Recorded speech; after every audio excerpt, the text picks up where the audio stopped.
The investment plan was disclosed in a post by the Special Assistant to the President, Olusegun Dada, on his official X account. According to the company, the initiative is designed to increase its rural customer base tenfold while accelerating access to clean and reliable energy in underserved parts of the country. The National Identity Management Commission, NIMC, says enrollment for the National Identification Number, NIN, has reached 136 million, marking a major milestone in the country's drive to establish a unified digital identity system. According to a statement issued by the Commission, the milestone was disclosed by the Director General of NIMC, Abisoye Koka Odushote, during a courtesy visit by the Commission to the Federal Ministry of Budget and Economic Planning as part of ongoing engagements with ministries, departments, and agencies, MDAs, on the implementation of the newly enacted NIMC Act 2026. The development comes as the federal government pushes to strengthen Nigeria's digital identity ecosystem and expand the use of the NIN across public services and economic planning. The Minister of Communications, Innovation and Digital Economy, Bosun Tijani, has directed the Nigerian Communications Commission, NCC, the National Information Technology Development Agency, NITDA, and the Nigeria Data Protection Commission, NDPC, to defer the implementation or enforcement of the regulations relating to internet platforms, online intermediaries, or other cross-cutting digital economy matters, pending the conclusion of the ministry's policy harmonization exercise. According to the statement, Minister Tijani issued the directive after a high-level strategic meeting with the leadership of the agencies. At the meeting, it was recognized that Nigeria's rapidly evolving digital economy has naturally created areas where the statutory responsibilities of sector regulators intersect. He added that while each institution possesses clearly defined mandates under its enabling legislation, the convergence of telecommunications, digital platforms, artificial intelligence, online safety, and data governance requires a coordinated whole of government approach to policy development and implementation. The minister stressed that regulatory coordination is essential to both preserving legal certainty and to promoting investment, innovation, consumer confidence, and Nigeria's long-term competitiveness as Africa's leading digital economy. On the foreign scene, the UN Trade and Development Agency, UNCTAD, has revealed that foreign direct investment, FDI, swelled by 6.0% last year to $1.6 trillion. But its World Investment Report of 2026 stressed that the hike was lopsided, with 20 countries attracting more than 80% of global FDI last year.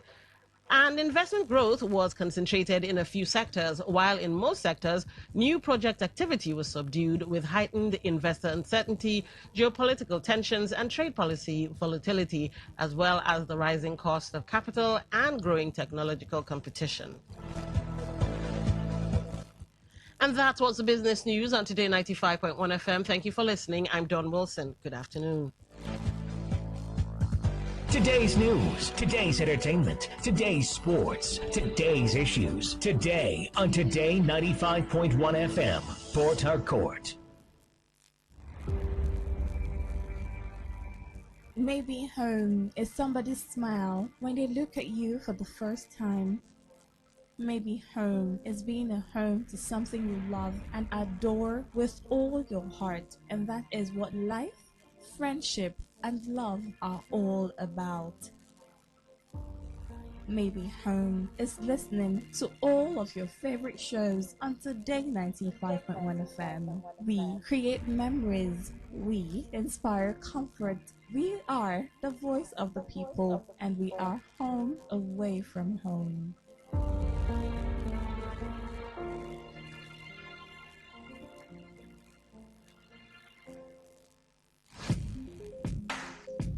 Looking to grow your business? Ready to elevate your brand and reach the right audience? This is your moment to take your brand to the next level with Today 95.1 FM. Your trusted voice, reaching thousands of listeners every single day. From startups to established brands, we create powerful advertising solutions that boost your visibility and drive real growth. Our affordable advertising packages are designed to give your business maximum visibility and real results. Don't just advertise where people are listening. Call us today on 0818-389-2850 or visit our station to book your slot now at Today FM Drive off East West Road, Obiako. Today FM 95.1. Your voice, your market, your success.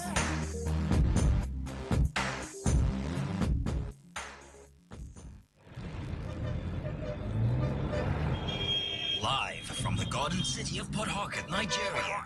This is Today 95.1 FM.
Talk radio. I listen to a lot of talk radio. 95.1 FM.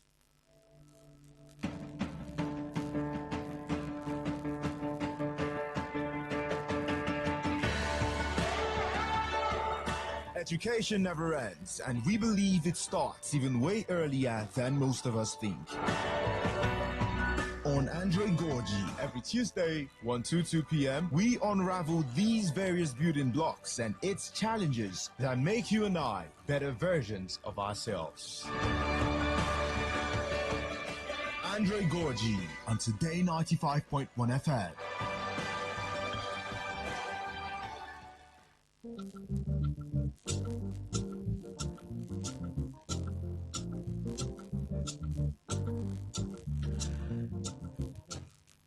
Good afternoon, amazing Port Harcourt people. As I like to say, good afternoon, amazing Rivers people. As I love to say, good afternoon, awesome Nigerians, as I should say, because I'm a patriotic Nigerian. And good afternoon, or good morning, or good, well, you know what? I hope it's going good for you wherever you might be listening to Today FM 95.1. We are your talk, your premium talk station. My name is Don Wilson. At about this time, well, you know what we do. Yes, we talk about all things education. Anything related to education, we will be talking about it. And I'm not alone in the studio. I have with me, I like to call her an education expert. She's a consultant, but you know what? In my book, she's an expert. Ejiro Caroline, welcome to the show. Thank you very much, John Wilson. All right. Yeah, I'm also known as the Educational Encyclopedia. Oh my God. Yes, please. That's me. Clock it. I love it. When you know your worth, yes, you put it out there. All right. Thank you for that. She's the Educational Encyclopedia. Speaking of education, a little tidbit for all of us before we get into the conversation. Apparently, there's a school in somewhere in England that was built with about 30 million pounds or so, and it never functioned for one day. It's about to be demolished. You know why? No. They found structural defects. Oh. And so they're bringing that school down. Wow. Imagine, oh God, I hate saying Sena climbs. It's not even the money. They're looking at security and safety of kids and all of that. See how much they value life. And I would say, when will we get there? Anyway, the conversations we're about to have, because we're having two, hopefully will get us up there one day where they'll say, Nigerian education, you can't beat it. Anyway, at some point I'll be opening the phone lines, and if you guys want to be part of the conversation, here are the numbers to call and text: 0810-9510-951. That's 0810-9510-951. For text messages, WhatsApp messages, and voice notes, 0701-9339-962. That's 0701-9339-962. Now on social media, YouTube, you can be part of the show, Today951 FM. That's Today951 FM for YouTube. Facebook is Today95.1 FM. Go there, leave your thoughts. Instagram, X, and Twitch all have the same handle, Today FM 951. And you can also be part of the show via the website, www.todayfmlive.com. That's www.todayfmlive.com. Listen live, whether you're using your smartphone or your smart TV or a smart speaker. I hear the smart speakers now, all right? Listen live. That's what you want to tap, and then you get into it. Tune in and Radio Garden app. Yes, they've got you covered off of Google and the Apple Store. Now, after downloading said apps, Today 95.1 FM, that's what you want to search for, and you're in. All right, let's get into today's topic. The first topic for discourse, this is from The Punch. Federal government steps up rollout of smart bilingual schools. And when I saw that, I was like, all right. So let's give you a little bit of context. The federal government has intensified efforts to roll out smart schools, bilingual schools, and alternative schools nationwide as part of measures to expand access to quality basic education across the country. This followed the inauguration of the Universal Basic Education Commission, UBEC, Ministerial Implementation and Monitoring Committee by the Minister of Education, Tunji Alausa, to fast-track the completion and operationalization of the schools. The inauguration, held in Abuja on Tuesday, was announced in a statement issued by the Director of Press and Public Relations at the Federal Ministry of Education, Boriowo Folashade, and made public on Wednesday. Speaking at the inauguration, Alausa said the committee would be assessed based on the number... All right, that's correct. Alausa said the committee would be assessed based on the number of schools that become fully operational and actively provide quality education to Nigerian children.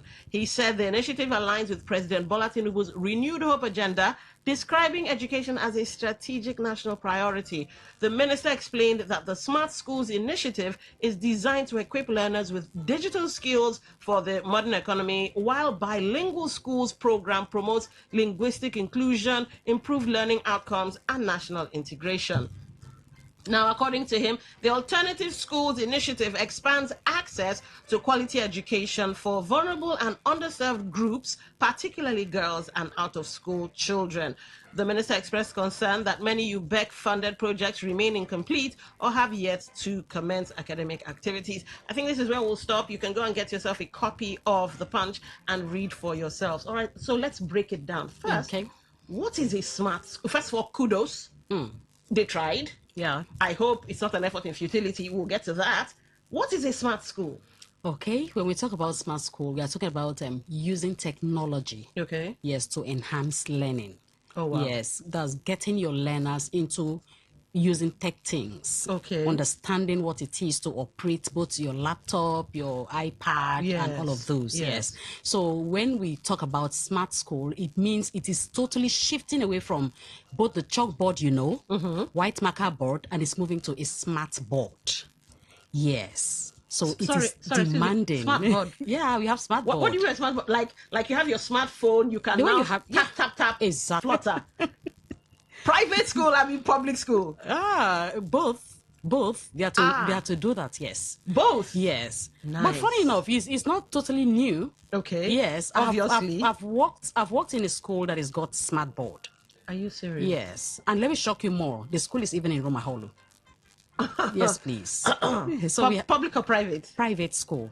There you yes, go. Please. Yes, please. That's private. So, but somehow when I heard about it, it's a welcome and a beautiful development. Indeed. But then it's always a mixed feeling for me. Like, how are we going to get it to roll, like to really function? Because it's going to be great. As I said, the very school that I actually saw that, it was beautiful.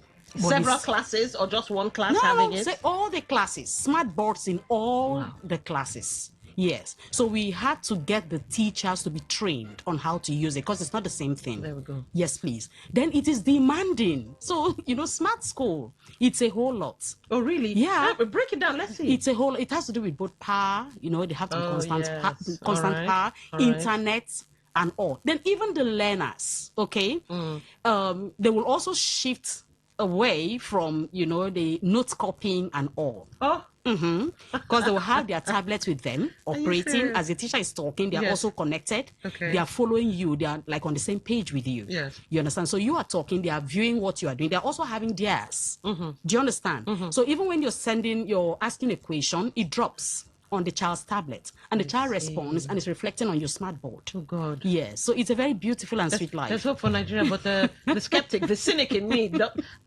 So in fact, when I came across that, what really dropped inside of me is that I think the government, they have the school system at heart. And they have beautiful packages, beautiful things for us. Okay. They are just bombarding us with beautiful ideas. But how do we implement them? Yes, please. So that's that. So this smart board, the smart school generally, it's a welcome development. It's a nice thing. But how do we get it to run? How do we get these learners to have the smartphone that, will enable that learning? You understand? Yes. And I put it to you also that if we had this, because smart school also has to do with e-learning. Okay. Where you can actually operate or do whatever you have to do with your schooling, whether at home or anywhere. Okay. It's a kind of even creating a kind of bridge between the urban and rural. Okay. Yes, please. So now, if maybe we were having this idea, this plan, this proposal that they are working on now, it would have curbed that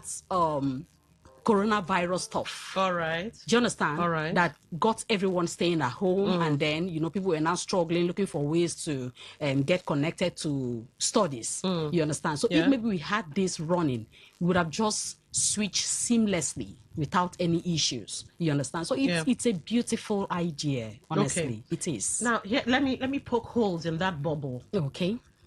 Most would come to the private schools in a bit, but let's stay on public first. Yes. Some of these schools are not protected, as in they don't have fencing. You just said lights and all of that. Yeah. So how do you see it working for the public schools? And of course, who's going to bankroll or fund this? Because your average, unless you're going to buy second-hand Android phones, how do you see this working? Yes, I think when I read that news, the government are already on it when it comes to government school. Okay. Yes, they already have plans, which I think I read from them that they have gone into about 30 schools. Where? Yes, I read that. They didn't disclose the various states. All right. They said they have their 30 schools on ground already worked on. That in terms of having those gadgets, it's already there. Computer labs, everything that is already there. The smart boards have been fixed, but the states were not listed, which I was really concerned about. So now, don't believe it. So now, government will definitely, they are the ones proposing it now. So definitely they have that in mind.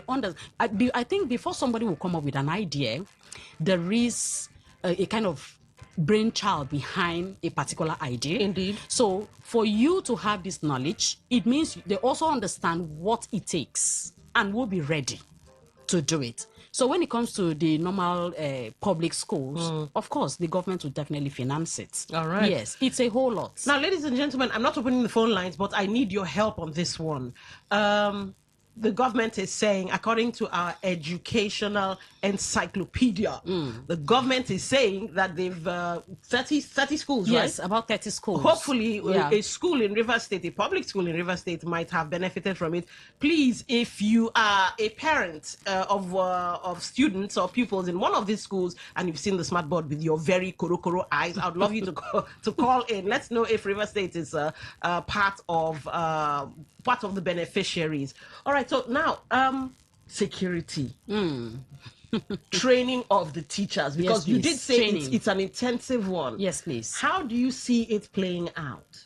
Is it going to be employing more teachers or working on what you have? Yes, it can actually work. Yes, it can. Yes, because I remember when we did some trainings for teachers. Yes. In that very private school to be able to function well, to use this smart board, it was actually very easy for them. Yes. Is it as easy as using your phone? Yeah. Oh, wow. Okay. In as much as you have an Android phone that you're operating already, it's just one and the same thing. Like you watch out for the prompts, you know what you're tapping, and then it displays, it gives you different things. That's how it is. Okay. Yes, because when we contracted, there's this resource person that we had to contract from Lagos. The young man came. All right. So when he came in fact, as he was just operating, it was just like you're using your phone. So there is a pointer. Okay, where you use in making your scroll, it scrolls down. I see. You enter your OK, and then it displays a particular thing just like that. Then if you're also using, like a pen, there's a pen there that you're using touching. So it's user friendly actually. Oh, nice. So teachers that we have already in schools, they can always take that training and use the smart board comfortably well. All right. Yeah, so it doesn't really require going to employ more hands. Okay. Before we get into bilingual and then the last topic for discourse, who does it serve better? Does it make the teachers' workload easier? Yes, or please. is it more convenient for the students, or it serves both parties? It serves both parties very well. All right. It makes it much easier for teachers. All this note copying would definitely be eliminated. Okay. So you the start child getting gets an automatic note. You get your e-notes. Oh, wow. All right. You don't sit and start copying now. You understand? Wow. You have it there. You upload it. Your learners, they will see it. Your learners too, they don't really need to copy. Yes, because you forward it soft copy, it gets into their phone, they read it anytime. You understand? A child is not in school, an assignment is being forwarded. It just drops automatically Exactly. wherever you are. Wherever you are, you open up and then you get your assignment up and running. Dare I dream? But the thing is, it is cost effective. There we go. You understand? Are we ready so for now, it? where I am looking at it is, it's fine. If the government should supply each and everything that is required, will they also supply the gadget for learners? Okay. That is one. Okay. The very first question I ask myself. And number two, who is going to sponsor the data? The data. You understand? Who's going to sponsor that? So it's a whole lot actually, but it's nice, it's lovely. So it will benefit the teachers, it will also benefit the learners. Yes, because now I remember in that very school too, when it got to a point, we still did not drop the whiteboard totally. No, we did not, because sometimes you could run out of fuel and you're finding a way to do it. Children will have to learn. Will they just sit because there's no light for smart board? No. Indeed. So we'll switch to the normal board. Now I noticed that our learners got lazy. Yeah. So when you start copying, they'll be like, what is going on? How about the smart board? They should put it on because they need that soft copy that they were having. Stopping them from copying. Yes. So it's when I say it's mixed feeling, it's really mixed feeling, because is it not going to make our learners lazy? You understand? Yes, it will improve them, helping them that if maybe they step out, traveling out, they are tech savvy and all. You understand? But how about hard work? That's another thing I was asking myself. How about hard work? You understand? Yeah. Won't it be a thing of you ask a child question, the child is just running into his or her phone to start getting answers from AI, you understand? Yes. And dropping it there for you. How about, putting your brain to work, to think, indeed. You understand? To create something instead of just relying on, you understand, the soft part of life, you understand? So it's mixed feeling for me. The funny thing, I was going to ask you the AI thing because I was listening to a radio program, I think 2 or 3 days ago from London, and they were talking about this AI issue, the menace of kids now using AI for homework and everything. Yes, please. Some schools are proposing going back to writing. So I don't know. We are pursuing technology, and they who are tech savvy are now coming back. You understand? So how do we balance it? What do we do? I think the only way we can balance this thing is not to remove that part of, I talked about this school that is having a blend. Yes. At some point, though the reason why they usually shift to the normal conventional whiteboard is no power. You understand? Yes, okay. But I think we could make it very intentional that whether power or not, at some point, let's hold on this. Or from Monday to Friday, that is school days for learners, we can now look at it that, while we do Monday, Tuesday, Wednesday with the smart thing, can we look at a Thursday to be for the usual, you understand? Yes. I was just thinking aloud. No, it makes maybe sense. we could do this Yes. to help our children understand that everything is not just ready-made. You can still think on your own and get something for yourself in case you get stopped. That's true. Yes, please. I like that. All right, so let's touch bilingual. Okay. What do they intend to do? Are they going to be teaching in mother tongue, or what's the plan? No, we are looking at foreign languages now. Oh. Yes, foreign language. Like, let's assume you have a school where you can have a foreign body come in to teach the children German. Okay. Or let's say Spanish, French. Most of our schools here is French we do. But what about our mother tongue? Not a lot of us know how to speak our language. So, they do French. A lot of schools, they do French. They teach children French and all. Yes. So, which is a very beautiful thing as well. It's good to do that, yes. And then again, by the time that sits well, I think it will make it much easier if a child is able, because it's another thing to say you are offering this particular subject, this foreign language, and another thing for a child to come out speaking that language fluently to show that yes, it's working. In school they are teaching me French and I'm speaking French, you understand? Yeah. In one of our forums I was asking, I said, have you actually seen a child from a school that actually learns this French and is speaking this French? We laughed over it, but it's a question that has really been bothering me. You understand? It's far from, the French teacher comes in, bonjour la classe, bonjour madame. You understand? Comment tout appelle, je m'appelle, this, you understand? Yeah. And it's far from that. How about like having a conversation with French? Yes. You understand? And then you look at that child and you say, yes, it's from our school. Is it really workable? Is it really feasible? Then I now ask myself, I said, if we have not been getting learners that can actually speak this French language fluently, what is the issue? Okay, could it be that we are leaving it for just the French teacher whenever she comes? Okay, she's a part-time teacher. She comes in just 2 times in a week. And those 2 times is just when the children will speak the French. After that, you fall back to normal English. Okay. So what do we do? Should we from time to time communicate in French so they can actually get it. I was just asking so many questions, you understand? So the government is looking at helping the learners, you understand, to learn other languages. All right. Which is a lovely one. If they happen to travel out now, it's a great one. Okay. Yes, it would be nice. Then we also had a parent one time that called. When he called, is a man. When he called, he said that sorry, madam, your school, you said they teach French in the school. I said, yes, sir, we do. He said, well, it's important to me right now because he's in France. Okay. It's important to me right now, and I'm looking at bringing my kids, and they can't speak the French that people have been offering and all. I said, well, we will still do our part. Okay. He said, please, that he needs the children to speak because he will be retrieving them, which much later he did.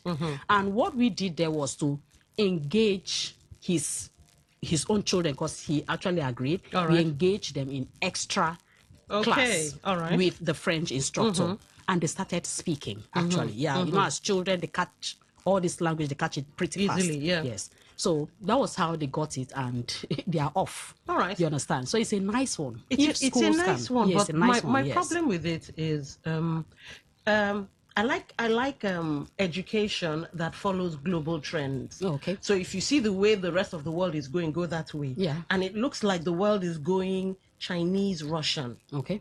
So shouldn't it be learn your mother tongue? Because I really am a bit peeved that they're not pushing mother tongue. Okay. Learn your mother tongue, then learn a language that would help you globally. Okay. So since the Chinese people are now coming deeper and deeper into Nigeria, I think Russia too is beginning to make inroads into a lot of African countries. Shouldn't it be Chinese and Russian? Then of course me and French, because Mali, Burkina Faso. Yeah. No, I don't think it should be just those two. Okay. Anyone could move to anywhere.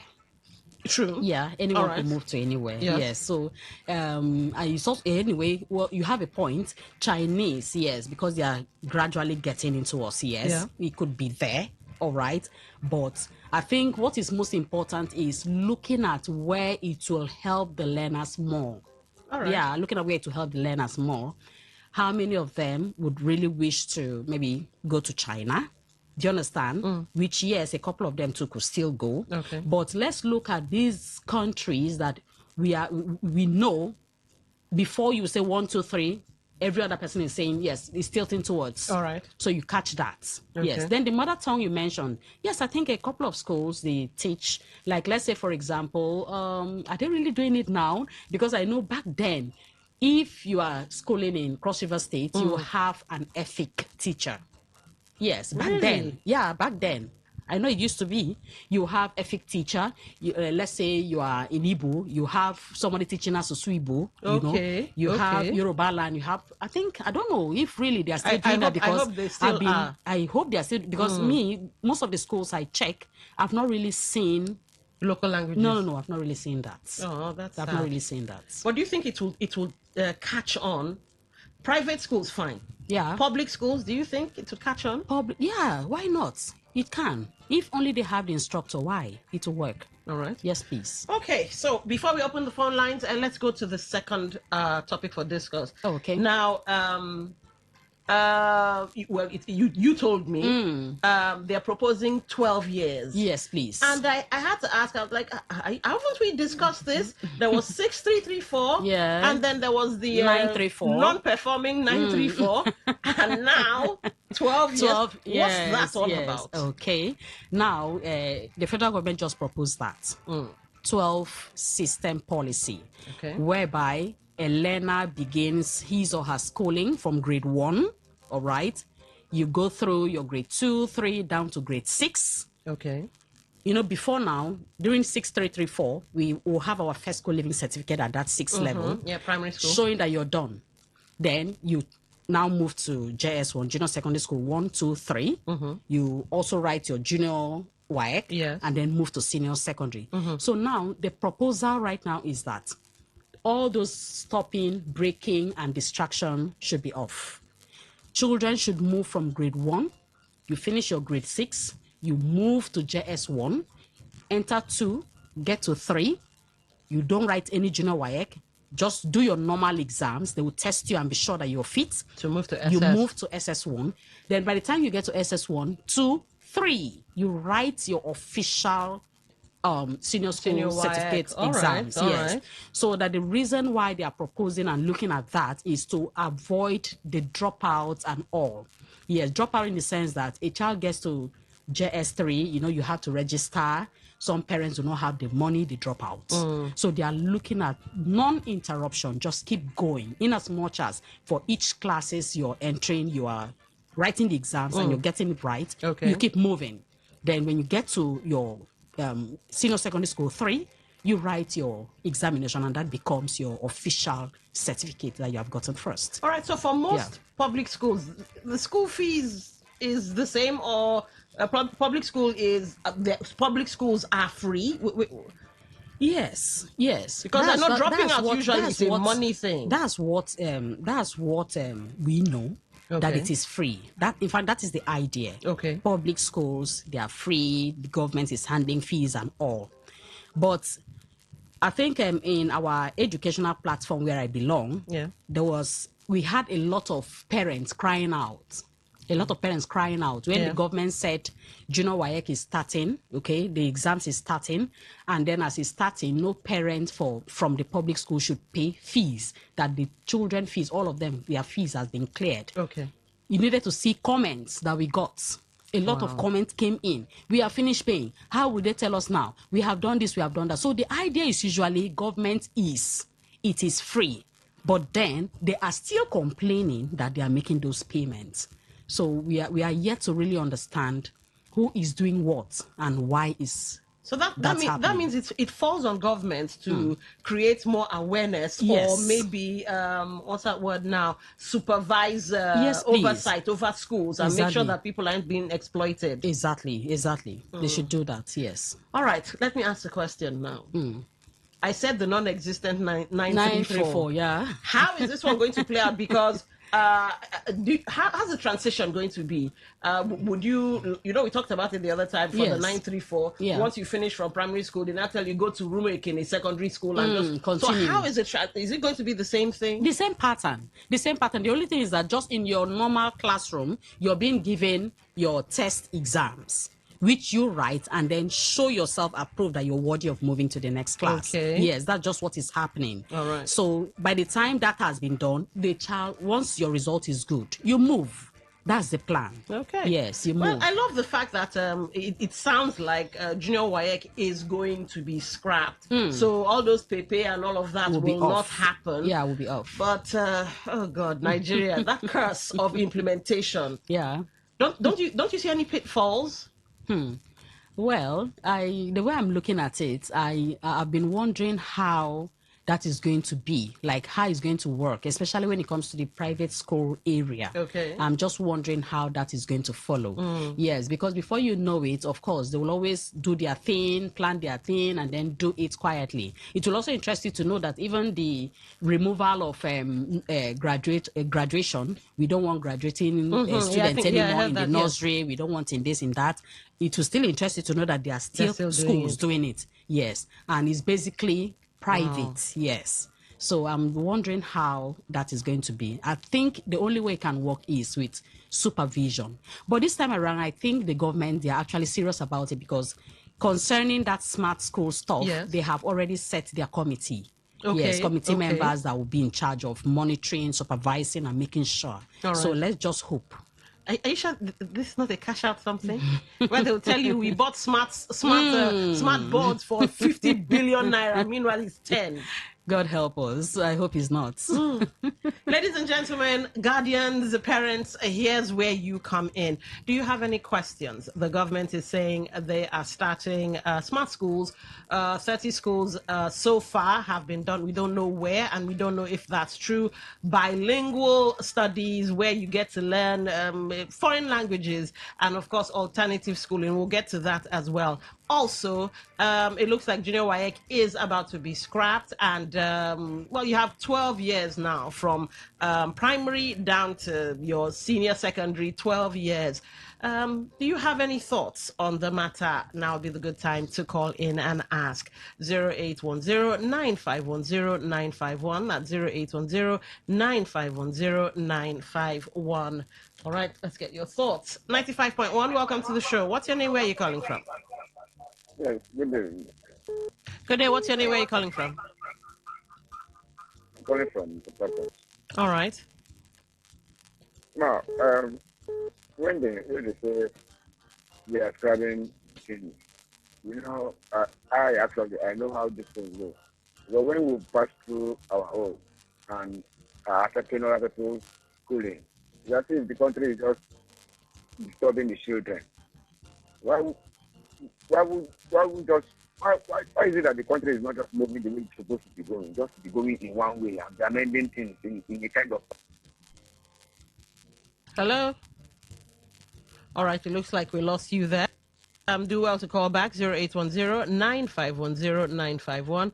That's 0810-9510-951. For text messages, 0701-933-9962.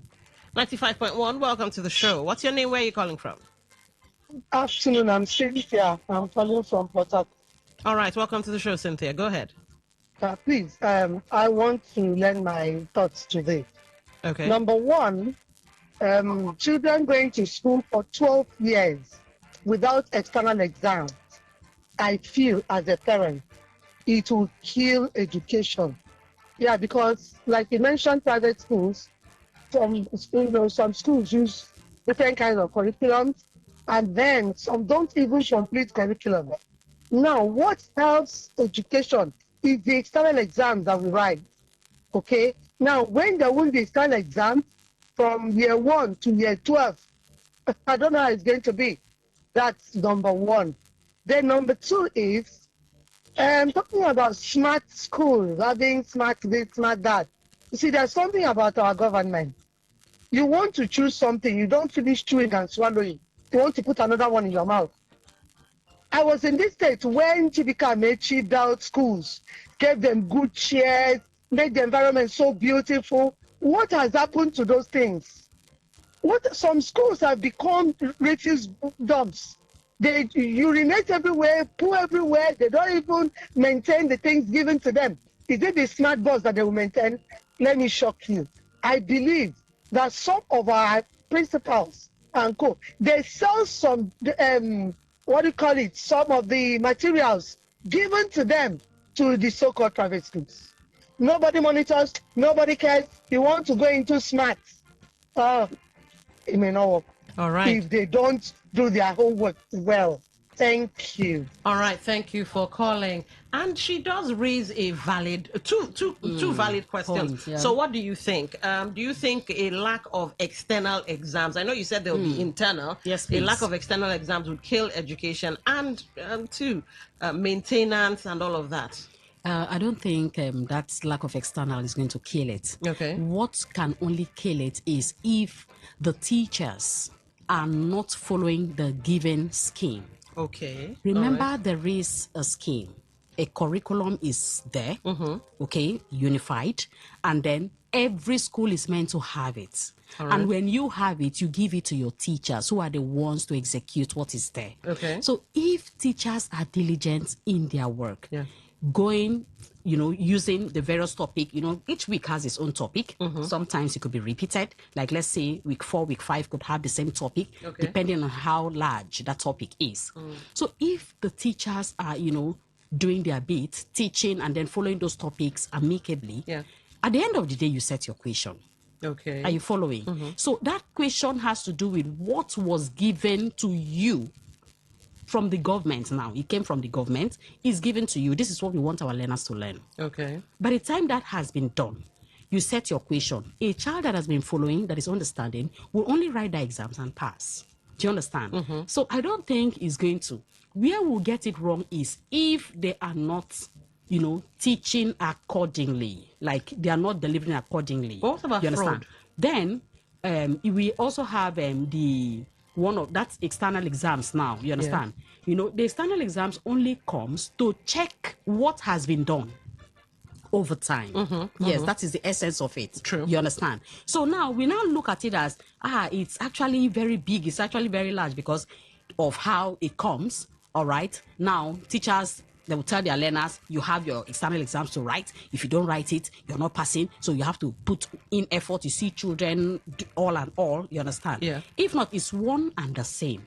Okay. Looking at it is one and the same. All right. I think the only difference could just be in the whole activities. You have to read, you have to study, and then yes, the questions are usually more. Okay. You understand? Okay. But if we still have the same standard of much questions as well, it's one and the same thing. Well, what about fraud? You know, there are Yes. some people will tell you there are some schools that the child isn't doing so well, but you know what, just pass the child, and the child keeps going, and you're like, is my child actually, Doing this? Yes. So Yes. how do you curb that? Yes. Because I think you did say the exam shows if they have been learning. The Learning external or not. exams. Yes, please. Now, for us to be able to handle this part, that is where the government will have to work. They will also need some supervisors to come in and check what is really happening. What is like this child now that you said, okay, is fit to move from grade to junior secondary school. You can now look at maybe that final exams, you check the child's result. If you want to have a review, if government could come in, they do their review. You understand? So instead of the usual, you come into school, you say you're coming to supervise a lesson note, register, and the likes. And at the end of the day, you're not even really checking. As far as your envelope is good, you're good. And then you move. If they really have the schools at heart, they come in, check. Okay, this child that is moving to JS1, this is the result, all right. If you want to even have a kind of a one-on-one session with the child to check, you understand? You may not really go through all questions, but some kind of important questions you ask that child that you feel before you move, you should be able to understand this. You ask, the child flows with you, and then they are good to go. So what about maintenance? Because that point she raised, really valid. You know, the elementary schools, some people were selling the insides of the ACs, and the Concom you were seeing was just empty. Yeah, so how do we curb that? Well, that is another topic for another day, actually. Yes, yes. She made a great point there, because you have where the principal of school that was supposed to protect, that was supposed to watch, you know, leaving these things. They're not even interested. All they know is they need funds, they can sell, they can talk to somebody, come remove, come take, and all. Yes, I still mentioned one time, I said I saw a great job that was done, you know, the beautiful school, the restructuring and everything. Then all of a sudden, grasses everywhere, and I asked, no principle, you understand? So when you have people that don't really value these things or don't have it at heart, she raised a point there. What happens? The smart boards, definitely they'll sell them off. Yes. It's demanding. Or do you think the government, they could come to take inventory? Because I once had access to a government facility. Okay. And you can't sell a pin. They would come, even if it's scrap. Yes. Popularly known as akpakara. Let's see it. They will come ahead, then they will sign off on whatever you want to do with it. But first of all, they must see it. Yes. Should we have the same happening in the educational sector?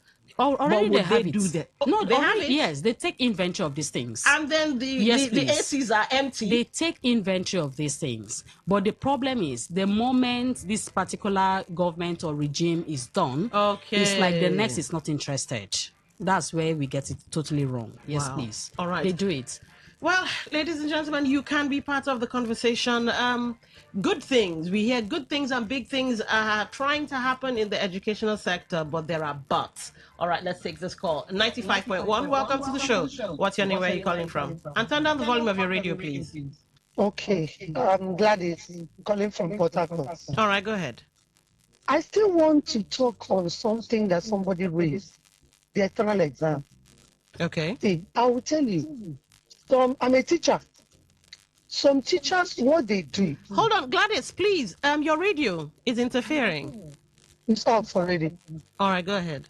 Now, some teachers, what they do is they teach the things they feel they know.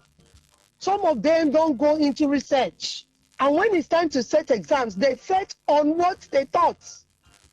You know, now, if there's external exams, the external examiner will have to cover the curriculum, cover the scheme, all right? But when you leave it to the school, what you will see will shock you because the children will be half-baked. They won't teach them everything. If, for instance, economics, an economics teacher that does not know how to do the little mathematics in demand and supply will not set it in exams. But the external examiner will put it there because in the curriculum, the children are supposed to know it. That's this, okay, money, especially from these private schools. Once you give them envelope, like Mama said there, they will go. So the supervision. Hello, Gladys, are you there? Oh, wow. Hello? Oh, no. Oh, no. Oh, Gladys, apologies. I don't know if you were running out of airtime. There's this long message they give that annoys me. All right. But we got you. Yes, please. Yes, please. In fact, you are a teacher indeed. Yes, please. You are. Now you give well, we may not really tag them that way. I think we can only say those lazy ones who do not really know their art and came in just to make money. A lot of times, you go, I see things during evaluation. Now, they have given you a topic. This is what you should teach learners. You will see teachers selecting what they want to teach. Why out of the government curriculum. So, sometimes you have from 1 to 10. Okay. Yes. You have from 1 to 10 because the other one will be for revision, then examination. That is if you're having 13 weeks or 14 weeks. So from 1 to 10, a teacher can come in and teach just 4 out of it that especially when it comes to mathematics, all right, they're not so grounded, they can't really teach it. So they'll just pick those topics that they can actually handle, all right, and then leave the rest. So that is where the problem is, because if a child is now transiting and then that external question comes, as I said, is a problem. But if you are good and then you do your thing right, then definitely you won't have any issues. So now you can imagine a teacher that is taking out of 10 topics given, you have done 4. Yes. Now, she will always be getting topics that she can actually handle to teach. So when you come into the class, you're seeing her busy with the learners, not knowing that she's teaching what she knows and not what is on the scheme. So this is where I talk to school principals, head teachers. It's not just sitting in the office, crossing legs, or possibly attending to parents alone. No. Have time to talk to your parents. But when it comes to the learning hours, please move into the classroom. As you move into the classroom, once in a while, you could just stay by the window. You're observing what is happening. And then after that class, you could actually request, please, can I have so learner's book? Okay. Like, let's say the up-and-coming learners, I need her book or his book. The star child, I need his book or her book, then I need your lesson notes. You compare these things. Do you understand? With that, teachers will be here. The principal will ask me question. The principal will this. You understand? Okay. Then sometimes you see, even in the course of marking teachers' lesson notes and all, you see head of schools or principals they look at it. They append. Seen. Good. And that's the end. And that's it. Without it meted, is it in line with the scheme that you gave? Everyone is just busy at the end of the day doing nothing. You understand? So basically, it's oversight from the government and oversight from the principals as well. Yes, please. The principal. If you are doing your work, like during my active period as a head of school, in fact, hardly, I say hardly, you will get teachers working under me not doing the right thing. Nice. Yes, because I'm always up and doing. Like, I'm always there. They know.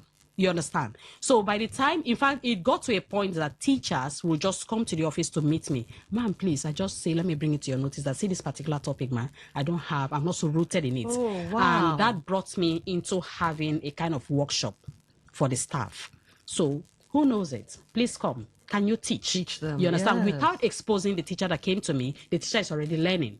You understand? And then asking questions. Then that topic has been trashed. Then you can now go into the class with your self. You understand, with full confidence that yes, I can deliver the subject. Yes, other than just principals, head of school, head teachers, they have work to do in terms of that. Yes. Well, ladies and gentlemen, as I like to say, I hate to say it, but well, I have to say it. Interesting conversations come to an end, but hopefully it's been eye-opening conversation, and Ejiro Caroline, I must give her flowers. The educational encyclopedia has pointed you guys in the right direction. But well, in the meantime, kudos to, I think, Tunji Alausa, the Minister for Education. Kudos. Yes, please. But if you drop the ball, be rest assured, the bashing. Anyway, final thoughts. Okay, I would like to say that the governments, they are doing pretty well thinking about the educational sector. Please just try to implement it. Just try to make sure it stands. Let there be people supervising it. Then for principals, head teachers in various schools, please, we can actually do better. Then for you parents, please, as you keep listening to us and having your eye open to some things, ask questions and we'll get there. All right. Okay, so yes, this is where we draw the curtain on Andra Gorgie. I've been Don Wilson. You've been listening to Ejiro Caroline, as I said. Up next is the news update, and after that, talk that talk. I'm going to have a conversation with a social scientist, and we're looking at Rumo Dogo, revenge culture in the modern era. You don't want to miss that.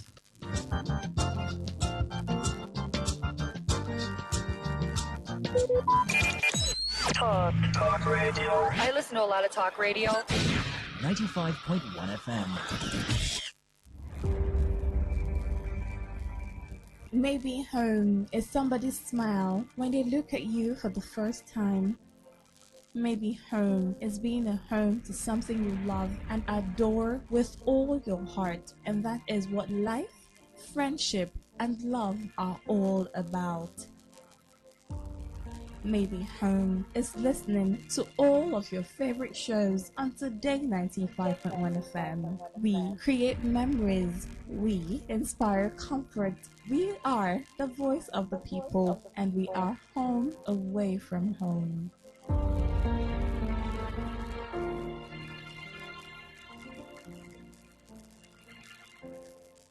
Whether it's happening in Port Harcourt, South, Nigeria, or around the world, we've got you covered. On air, online, delivering balanced news and unbiased analysis. Today, 95.1 FM.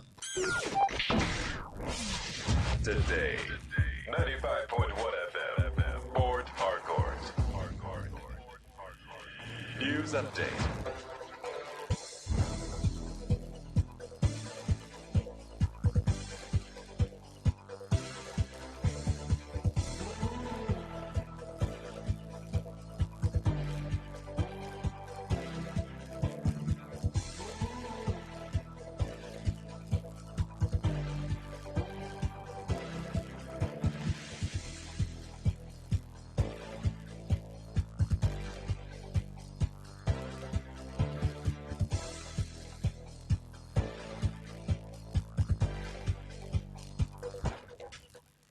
Good afternoon. Here is the news update on Today 95.1 FM. I'm Don Wilson.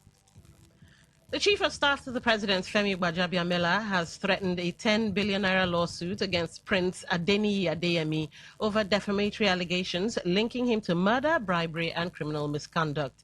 In a letter signed by the senior advocate of Nigeria and the legal representatives of the Chief of Staff, Kemi Pinheiro, Gbajabiamila stated that Adeyemi's recent press conference falsely accused the Chief of Staff of demanding a 48% kickback from a council's takeoff grant, accepting a 400 million naira proxy bribe, and abusing his office.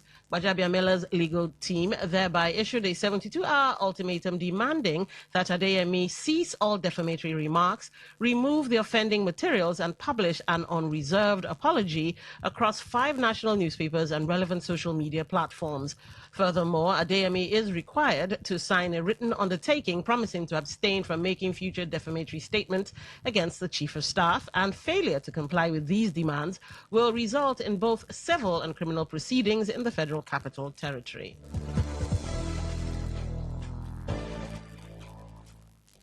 Former Secretary to the Government of the Federation, SGF, Babachir Lawal, has criticized the alleged allocation of public funds to a non-existent presidential council, labeling it a major institutional breakdown within the federal government. Reacting in an interview, Lawal emphasized that government agencies cannot legally receive funding from the national budget without a formal administrative and legal foundation approved by both executive and legislative arms. He pointed out that since legitimate agencies must formally defend their financial proposals, the inclusion of an unestablished entity strongly suggests that institutional checks and balances were bypassed.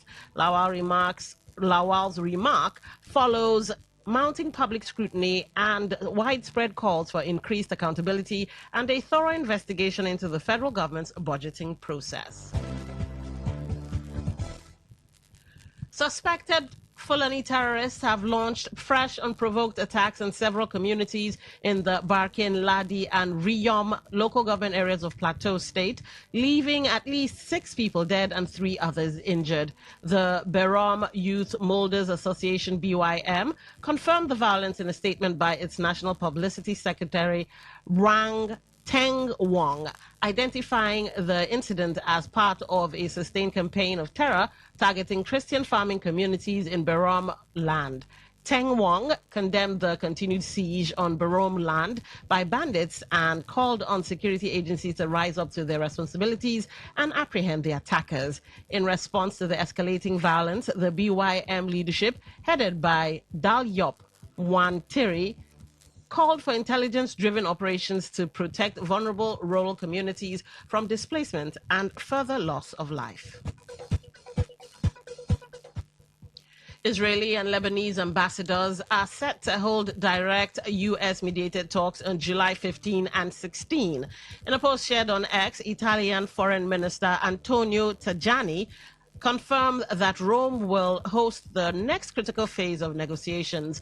A ministry spokesman noted that the ambassador-level discussions follow several previous rounds held in Washington projected at regional de-escalation. In the meantime, the two countries and the U.S. signed a framework agreement last month aimed at establishing lasting peace, 5 days after a fragile ceasefire was signed between the Israeli army and the pro-Iranian Hezbollah group. And that was the news update on Today 95.1 FM. I'm Dawn Wilson. Thank you for listening. Good afternoon. Today's news, today's entertainment, today's sports, today's issues. Today on Today 95.1 FM, Port Harcourt. Say no to the ordinary. Embrace the extraordinary, because we are the voice of the people. Today, 95.1 FM. Today, 95.1 FM.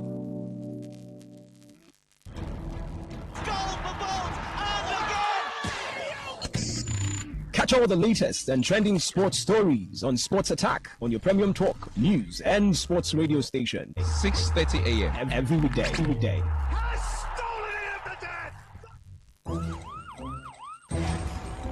It all begins with breaking news. Now make no mistake, this is a difficult mission, and it will remain difficult for some time. Then it keeps trending. Events, issues, personalities, all struggling to gain attention.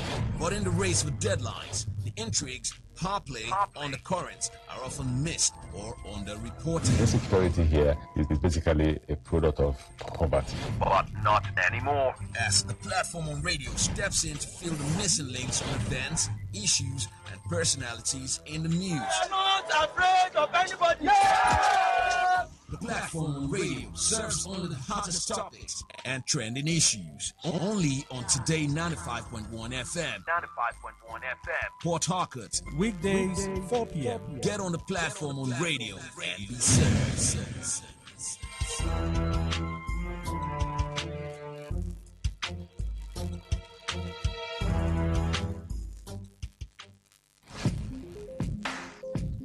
Looking to grow your business? Ready to elevate your brand and reach the right audience? This is your moment to take your brand to the next level with Today 95.1 FM. Your trusted voice, reaching thousands of listeners every single day. From startups to established brands, we create powerful advertising solutions that boost your visibility and drive real growth. Our affordable advertising packages are designed to give your business maximum visibility and real results. Don't just advertise where people are listening. Call us today on 0818-389-2850 or visit our station to book your slot now at Today FM Drive off East West Road, Obiapo. Today FM 95.1. Your voice, your market, your success.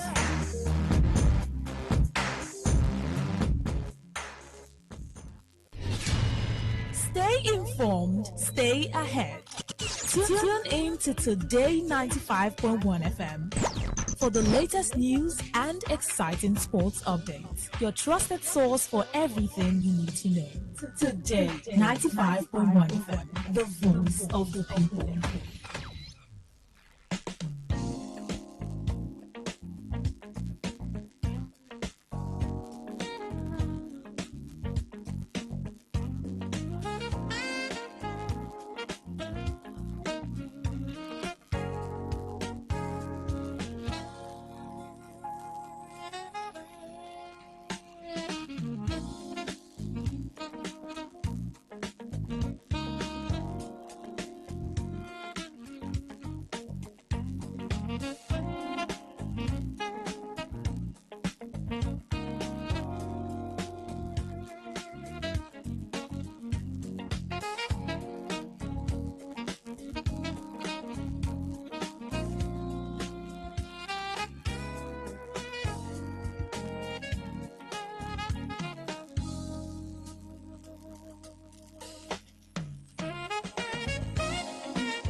Talk radio. I listen to a lot of talk radio. 95.1 FM. Live your truth. Express your love. Share your enthusiasm.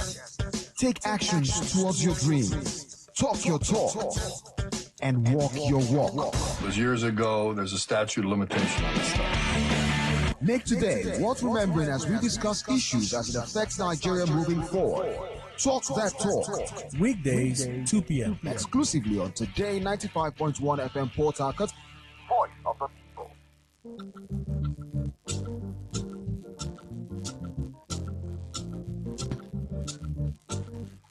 All right, good afternoon, amazing Port Harcourt people, as I always refer to you, amazing Rivers people, Nigerian, awesome Nigerians, and of course, those of you listening to us from everywhere and anywhere the world over. This is your premium talk station, Today 95.1 FM. My name is Dawn Wilson, and yes, this is the time when we talk about River State-centric things. It's Talk That Talk.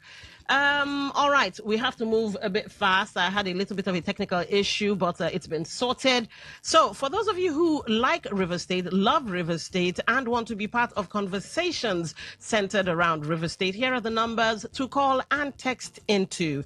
For calls, 0810-9510-951. That's 0810-9510-951. For text messages, WhatsApp messages, and voice notes, 0701-9339-962. That's 0701-9339-962.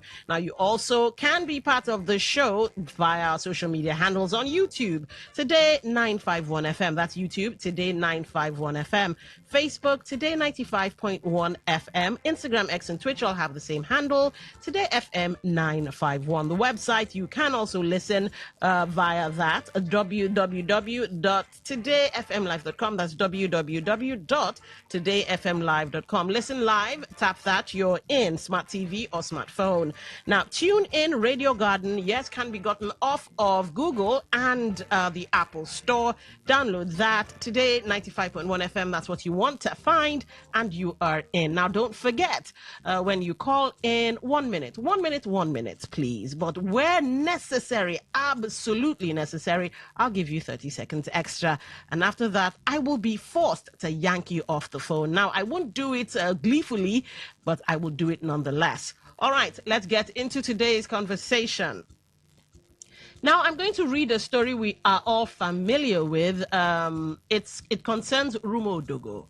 And I'll play you the insert, and then you'll get where my head is at, or you'll see why I'm doing that all over again. Now, yesterday, the story broke. Tension has been reported in Rumo Dogo community in Emohwa local government area of River State following the killing of over 6 persons in the community by suspected assassins from Oboma, a neighboring community in Degema local government area of the state.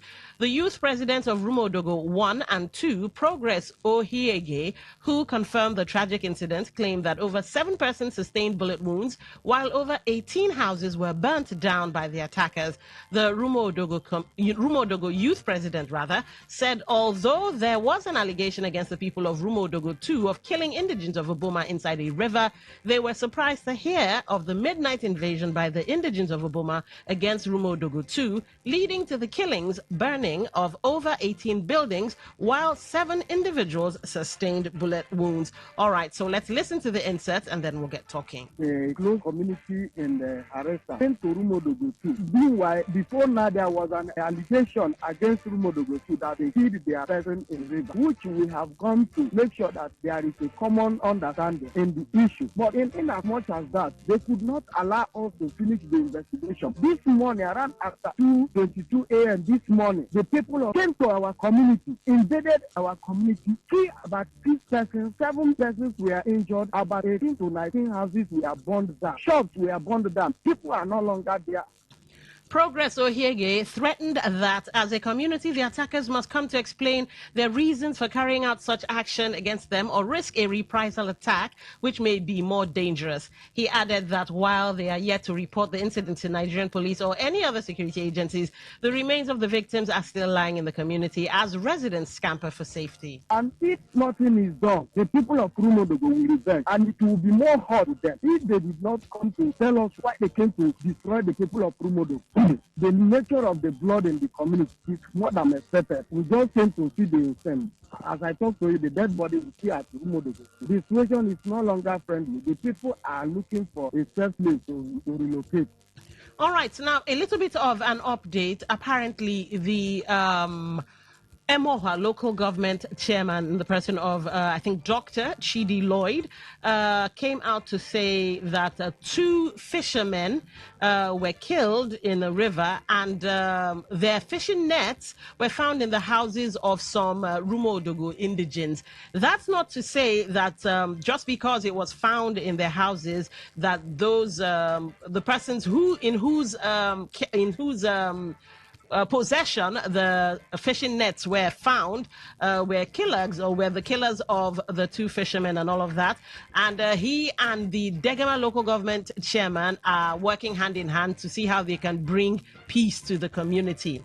Now, here's what I want you guys to focus on. What Progress Ohiege said. He talked about revenge if things aren't resolved swiftly or speedily. There would be revenge. Now we're still coming out from what happened between Okrika and Eleme folks, where they were shooting and all of that.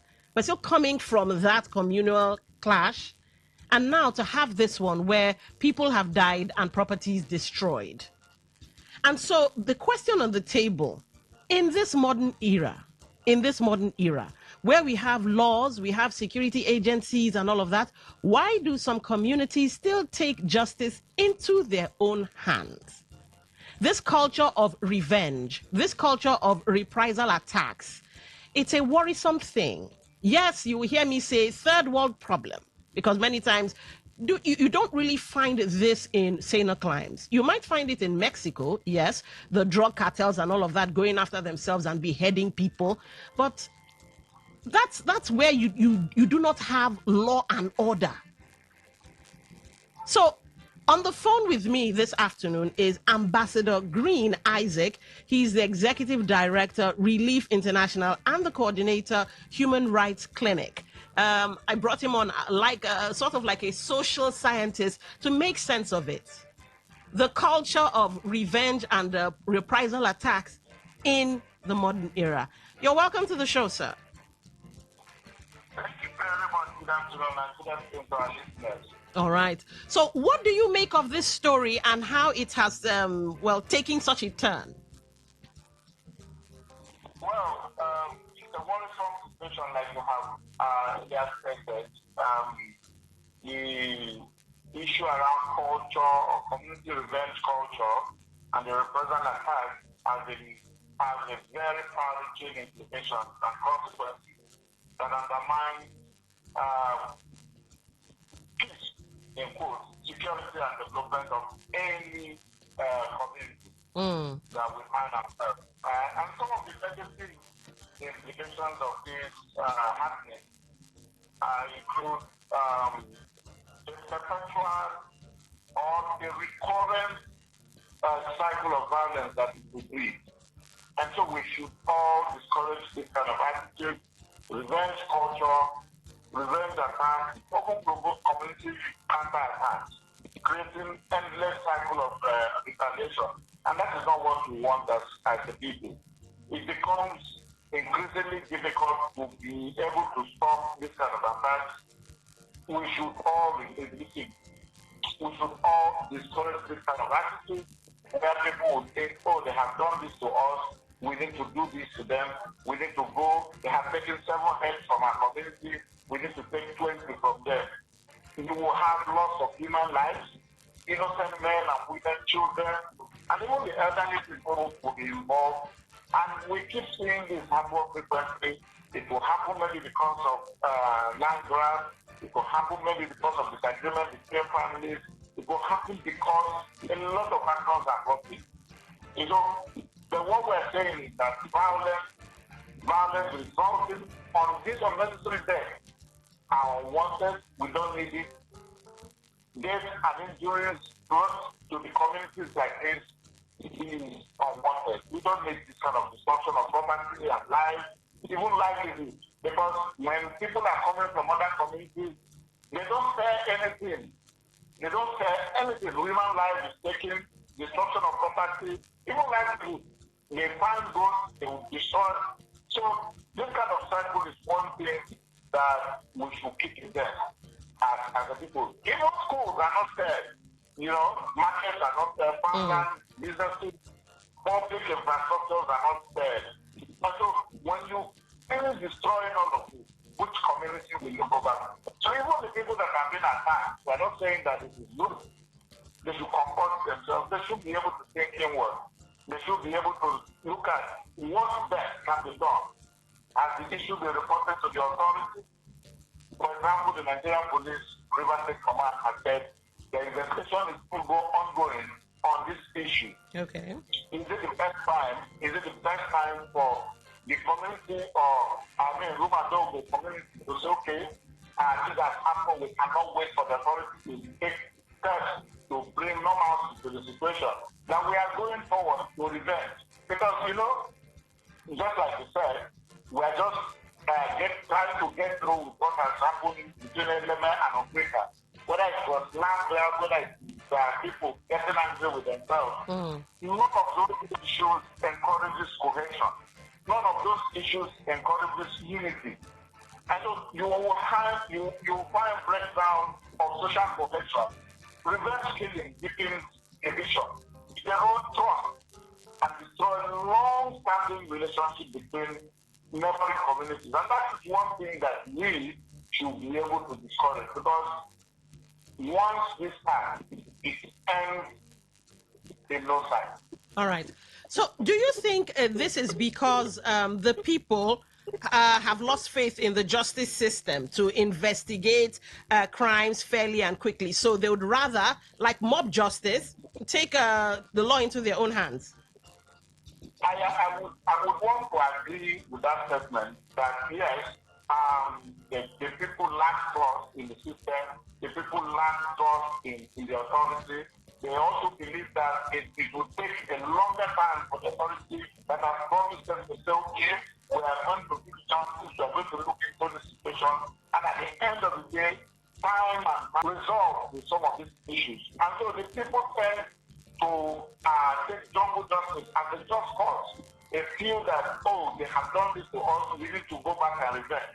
So they lack trust in the system, maybe because of the psychological trauma they have found themselves, the emotional trauma, and even them allowing themselves to be seen as a weaker community to the other community. All right. So these are the issues. These are the issues that we find that may be prompting this community that has been attacked to go forward to revenge whatever that has been done to their community. All right. So I'd like to move to the psychology, or the thought pattern of the persons involved, or we as Rivers people, because it's almost as if when one person says we're going to revenge, they do not understand that they are saying basically they are going to commit a crime. So would you say that ignorance plays a role, or are we just you did say trauma, but are we a violent bunch? Because many times you hear people say, River State and their Wahala, they're volatile. That area is a very volatile area. So is it who we are as a people, or is it an ignorance thing or an educational problem? Well, in this kind of circumstances, we look at survival of the fittest. Okay. When the community is afraid of being wiped away by the other community. Okay. And so you see that when the reprisal attack happens, they feel that, okay, since you have come to destroy us, we are going to finish you. And children will be taken, women will be taken, nobody will be spared. experience in terms of trauma, the anxiety, the depression that will allow the fear that will not allow these people to think straight can actually cause a lot of things. So this affects their well-being and their productivity. So a lot of all of these are put in together to be able to affect the happiness. All right. So, what do you think? Let's bring the government in. What do you think the government should do? Although it could call for speculation because we don't know if it was people fighting over the waterways, rights to fishing or something, or it could have been cult related. But what do you think the government should do in this regard to make sure that communal clashes become a thing of the past? Because it is depressing and disheartening that in this era, this modern time, this is what we're discussing. Well, you must understand that in this type of circumstances, nothing happens in back. Should I say nothing happens for this when nothing is just wrong. Okay. These people sometimes believe that if you say okay, the authority now saying okay, we are going to take charge, we are going to come to time with what has happened. You need to give them time. If I'm asking your question right, the authorities take charge. They need to go into in-depth investigation as to how and why those issues arise in the first place. You need to look at the root causes of the happening before you can take a stand. Right now, nobody understands what actually happened in that community. Some are attributing it to fishing, maybe cross-boundary issues. It could be disagreement between two persons, between the two warring communities. But when the authorities say they are stepping in, for example, the Nigerian police that have said they are coming in to look at the situation itself, they are going to make investigation.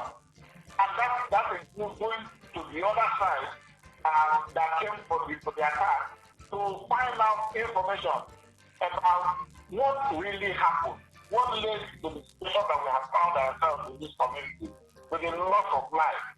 And when they get this, they can be able to fashion out a way, a solution to the issue.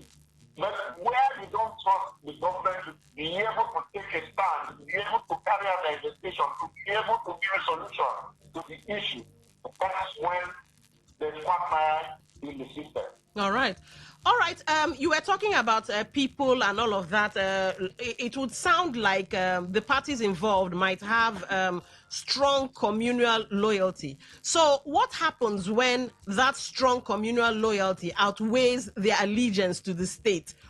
How do we solve it? Because for him to come out and make the statement that reprisal and revenge and all of that, I understand that he's feeling hurt and he's feeling a sense of, strong communal loyalty to his people who have died and properties lost. But how is it that it outweighs, allegiance or patriotism to your state?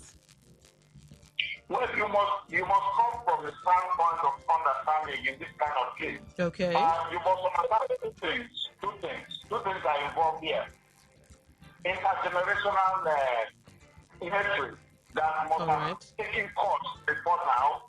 The psychological and emotional trauma that has been placed on the attack. Okay. The attack of the community. So somebody who is talking like the guy who was talking, who is saying it is this, it is that, can be speaking in a place of trauma. Can be speaking in a place of I am going to survive. You're not going to come to my community and destroy and go. I am going to attack. I am coming to take back what they have taken from me. So, like I said, it has to do with what is the relationship between these two communities. What is the relationship? How have they been living over time?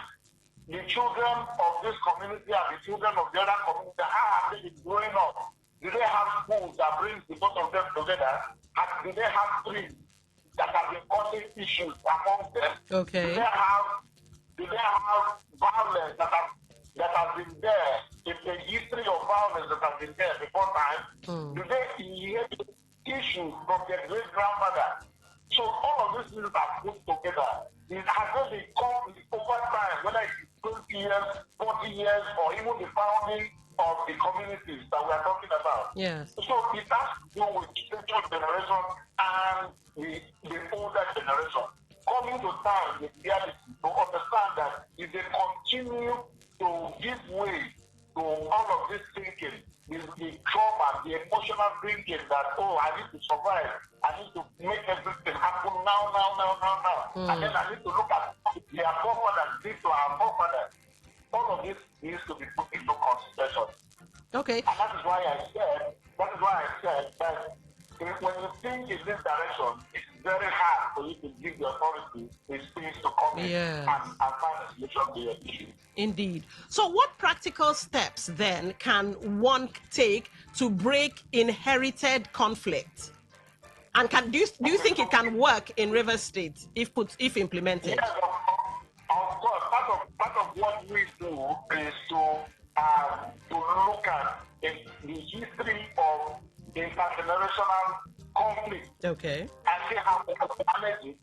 We look at how we can bring in the government right now, bring in dialogue, see how you can bring the two communities to a round table to discuss their issue. What has been your issue? You express it on the table and make sure that you don't accuse one part and leave the other, because it will remain there. And so you do a damage control. Remember, when you go to a table for discussion, it's a win-win situation. There's no one side winning and the other side will go back to say, oh, you brought these people, they have now ceded everything to this community, they have okay, no, you bring the two communities together, you discuss these issues because they do not understand it. They must understand that unlawful killing, torture, forced displacement, when you invade other community, when you commit, because a lot of things happen. I'm talking about sexual and gender-based violence around all of these issues. A lot of serious violations of human rights happen. And so you bring in the mechanism to settle the conflict that has happened over time in this community. And when doing so, please look at the situation where the both sides will be winning. Okay, so a win-win. All right. But do you see politics playing a role in this? Because one wonders how some of these people, when you see them and the guns or the weapons they have access to, you're wondering how did they get the funds to get the weapons used to cause all of this mayhem? So do you think politics might be at play in this, or it might just be a community thing? Well, in recent times, we can say yes, politics can actually play a fast one. Politics can play a very true, but it's now within the government table to be able to handle the issues as it concerns political sponsoring the situation.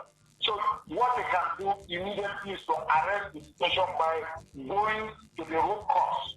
Who is sponsoring this? And it is very easy to know who is sponsoring those who are attacking communities.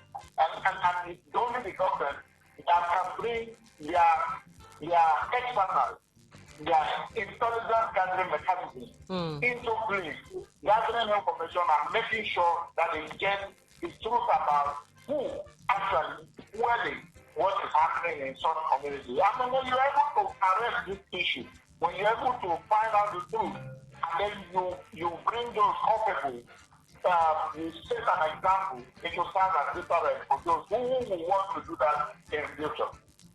All right. You said something, setting an example, maybe prosecuting them and all of that. But doesn't that sound like in an ideal River State? Do you see it actually really playing out the way it's meant to in River State as it stands? Okay, so there's something that you must put in, you must recognize in all of this. Okay. It has to do with awareness of the rights of the people. Okay. Do the people in some communities understand their rights? Do they understand that they can actually take steps further to address the issue rather than take the laws into their hands? Do they understand those steps that they can actually take apart from running to a particular police station? Do they understand that the courts actually work in this kind of situation? If they have boundary issues, if they have communal land issues, do they know that they have courts that have been set for such purposes to address such issues? Do they understand that beyond just sitting down and submitting with your traditional ruler with the head of family to okay, and then they'll be talking out of anger and out of place? Do they understand that there are mechanisms of government that can address all of these issues and give it a very good solution that everybody will go back home and rest, assure that the issue has been taken care? There's need for awareness. There's need for the people to be armed with the law. Okay. What does the law say if you do this? What does the law say if you go against this issue? If you break the law, what does it entail for you as a person? If you kill, what does the law say that when you kill, this is what will happen to you? And even those who join you to commit this kind of crime. So the people need to be aware. The people need to be armed with the law. The people need to be increasingly informed about the current happenings and not on the fact of how this is how our forefathers used to do it. You know, there are ways in which community handle their matter. Somebody can say, I'm not going to the police, I'm not going to report to the government. And the person will simply carry the issue and go to a gate and say, okay, they have a village gate. That alone sometimes is a crime. When you take another person to a gate, the people need to be informed on all of this. That yes, these issues were settled in this type of ways in the past. But currently, we have mechanisms in place that can be settled and government can actually do justice to your situation. All right. Okay, thank you so much, sir, but still stay on the line because we might have callers who would like to ask you questions or at least put their thoughts and perspectives across. Now would be the right time to call in. On the table, not Okrika and Eleme. Now it's Oboma and Rumodogo 1 and 2, where some people were killed, and the Progress Ohiege, who is the Rumodogo youth president, is he's feeling some kind of way and has said if the matter isn't resolved swiftly and all of that, there might be reprisal attacks and revenge. And here's where you come in this modern era of tech advancement and all the other things we get to enjoy in this century. Nigeria, Rivers State is still grappling with revenge, reprisal attacks, communal clashes. Where does it end? When does it end? Is the government doing enough? Is it an ignorance issue where communities will clash and lives will be lost and properties destroyed? And sometimes they don't stop to look back at the level of destruction left in their wake. They continue. And then we call it inherited conflict because it keeps going on and on and on. Where does it end? When does it end? Here are the numbers to call. Good afternoon. Welcome to the show. Thank you.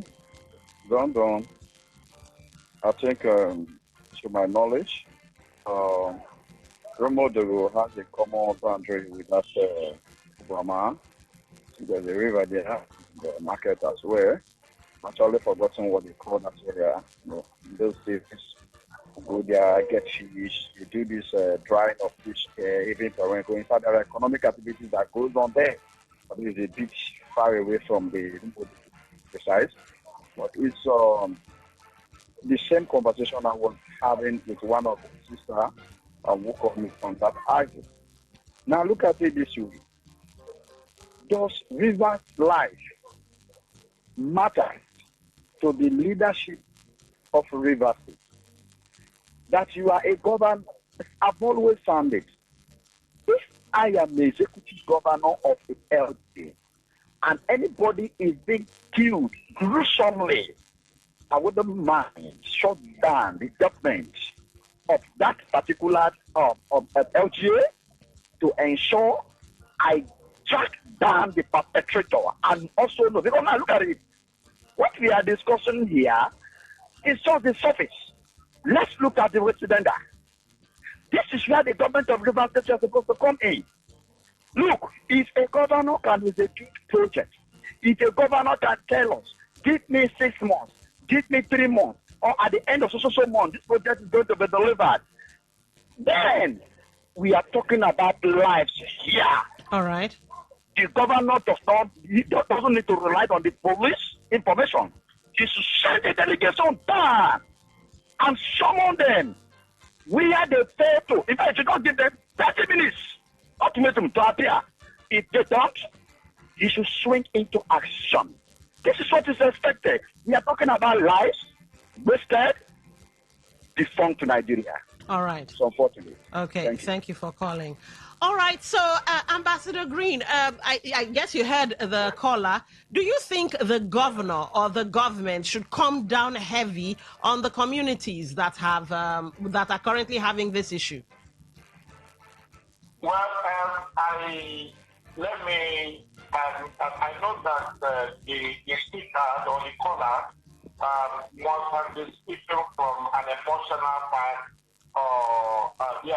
and he spoke like somebody who is angry about the situation and thinks that, the government, this is how the government can do this thing. And like I said before, I said there are mechanisms of government that is in place. And the first responders to every crime that happens in a community is the police. Okay. In this circumstance, the police has responded.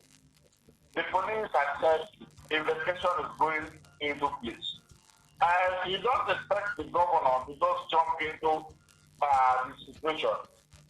Yes, the governor is a civilian, you understand, he's the head of government in the state, but the police need to do an intelligence gathering. Why is this happening? How do we address the issue? And then they will bring the governor. And if the governor is not satisfied with the situation, at that point, he can now deploy his staff from maybe from the Ministry of Local Government Affairs, and when I say Ministry of Local Government Affairs, we talk about drawing from traditional rulers that are from those communities. To say your community is in turmoil. What is the situation? And then you won't expect the governor to come and sit down and bring these people together. He will put all of this mechanism in place. And these are the people who will make sure that they look at the situation, provide solution, and get back to the governor. And he will speed it up by taking action. Well, it is not about wielding a hammer, a big hammer to kill an ant. It is not done like that. It is not done that way. People, like I said, it comes to when people must be aware of how community is supposed to run, how laws are wrong, how issues are supposed to be set to take issues to the authority. Community events as a culture or even represent attack, you will not deliver justice. They must understand that. All right. They must get a deepened understanding of what suffering can do when you go into all of these things. The prolonged conflict that can happen when you go into represent attack. They must understand that, yes, you might see government as being weak, but if you venture into this one-time justice system that you feel is the best way to handle your situation, what will it result to? The very fabric of your community would have been destroyed because you are taking a one-time approach to solving your situation. So there must be sustainable peace when you approach it in the right manner. It is better for you to seek for peace. It is better for you to achieve it through accountability process, which I have talked about, the government bringing reconciliation, restorative mechanism in place, and then appreciate the people for being understanding should the government come in and maybe have some kind of mop-up exercise when it comes to these weapons? Because from the look of things, yes, the police will carry out their investigations and all of that, but these communities are armed. So how do we get the guns away from them? Because when somebody is armed, the tendency to use it, especially if you feel shortchanged or you feel justice wasn't delivered in the way it should be delivered, they might be tempted to use said weapons again. Okay, so at this point, this is where the people need to also help the government. Remember, in intelligence gathering, you don't expect those who are coming from outside. For example, if the Nigerian police okay, we are setting up a committee of the Nigerian police to carry out investigation of this matter. The police is just human. They must work with the people on ground in the community to be able to have information as to what kind of weapon are these people wielding. Are they carrying an AK-47? What manner of bullets are they shooting? The persons that were killed, what kind of killing? Were they being caught by matches? If they were shot, what kind of bullets were shot? That is where the in-depth investigation can take place. Okay. And then where you have to allow the authority, like the Nigerian police, and any other law enforcement agents to do their work. Because from all of this information, I'm working with the people in the community with what they have seen. It will give the police a clue as to the kind of people that came to the community, where they came from, where they got the arms that they brought in from, and who is actually sponsoring them. So you need to work with the government to be able to get the results that you need to bring solutions to your problem. All right. Okay. You were going to say something? No. I'm listening to you. All right. The phone lines are open. You can be part of the conversation. 0810-9510-951. That's 0810-9510-951. For text messages, WhatsApp messages, and voice notes, 0701-9339-962. That's 0701-9339-962. We're looking currently, a number of people have been killed in reprisal attacks, and about 18 buildings were burnt, and we hear that the police has stepped into the matter. But the question on the table is this: in this modern era, why do you think revenge culture still exists? And how can communities move from retaliation to lasting peace? Why do some communities still take justice into their own hands? A lack of trust in the justice system, deep-rooted grievances, or is it something else? For me, the something else is, could this just be how the black man is, or is it human nature? Now, we have on the phone Ambassador Green Isaac, Executive Director, Relief International Africa, and the Coordinating Human Rights Clinic. All right, let's take this call. 95.1, welcome to the show. What's your name? Where are you calling from? I'm Matthew calling from Equator. All right, go ahead. I think with what the barrister said, it's okay. But to me, to my own opinion, I think this where the police, the vigilante comes on, the police reformment that they want to do. So I think with or not, politics play. And if the state police comes in, it will be easier to do the finding without any bias. I think that is my own take of. All right. Thank you for calling in. Thank you for calling in. 0810-9510-951. 0810-9510-951.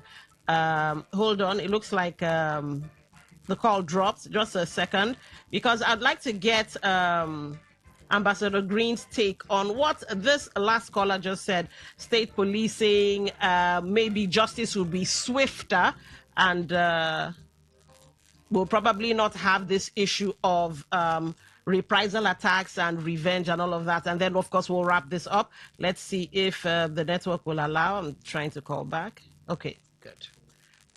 It's ringing. Let's see.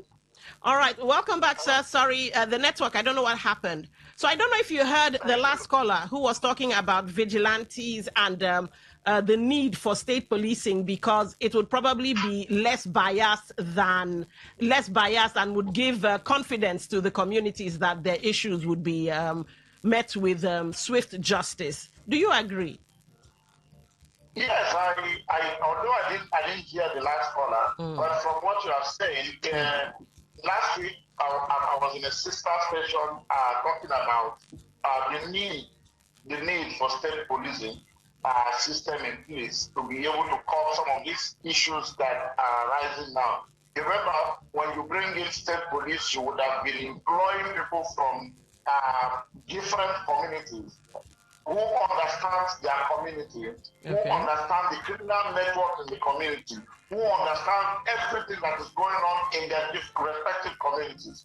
And so that is the need. That is the good thing about state policing, where you don't need to bring people from different communities. Yes. So when you talk about state police, you look at the indices as it portrays. How does it affect you? Do you bring somebody from Africa to come and protect people in Emoha? How does it work? The persons will not be able to understand the community as to somebody who is from Emoha, who understands the communities around Emoha, who understands the criminal network, how they operate. From this family, you have this person whose head is not correct, but whose head is correct. Okay. And this is being put in place, and this makes sense when you bring in state police. Okay, let's take this call. 95.1, welcome to the show. What's your name? Where are you calling from?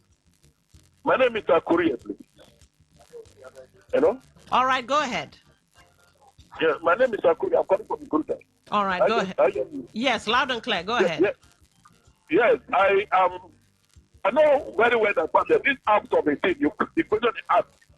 Now, I want to know, and I want to ask you, before River State are part of the Niger Delta, these arms were with some of these children who are doing bunkering. And at the end of the day, when government wants to retrieve these arms or stop bunkering, did they take time to crop this out from them? The question again that I want to know, 3 local government chairmen that this will happen, Eleme, Okreka, and Ahoda, they are the first chief security officer we have. And there is nothing that happened in their area that they ought to know first before they form the government. None of them can give us information that before the period of now, they have information. And at what point is come to the area? That's what I want to know from them. Thank you very much. Kuriya is my name. All right. Thank you for calling. I don't know if you heard his question, sir. Yes, I listened to him, and I said it's not about being emotional about the issue. It's not about this is from this one. That's why when the police tells you that we are intensifying effort in investigating the situation, what I expect from the community is to come forward, or the leadership of the community is to come forward with information that will help the police do their work and give them the needed the needed results within time that will help them solve their problem. What information are they giving? Whether it was as a result of those who were doing bunkering before now, whether they are still doing bunkering, whether these arms are people who are securing the community, whether it is from people that have been taken from outside. If you have this information, share it. Okay. Share it with the police. Share it with other law enforcement agents. I know that the Nigerian Army also has intelligence mechanism on ground, Operation Delta C, that also work across community on this issue, and even the civil defense. Share this information. Once you share this intelligence, they will be able to work and get things resolved for you. All right. It's been a pleasure talking to you, sir. Hopefully we'll have you in the studio one day for other discussions. Thank you so much. It was a pleasure talking to you. And good afternoon once again to our listeners. All right. Thank you for coming. All right. So that was Ambassador Ambassador Green Isaac, Executive Director, Relief International Africa, and the Coordinator, Human Rights Clinic. And he has told us all we need to know. Hopefully, this has been eye-opening and enlightening for us to understand that, look, we've moved into a new century. We've moved into a new time. You see, the age of revenge, reprisal attacks, communal clashes, it should rankle.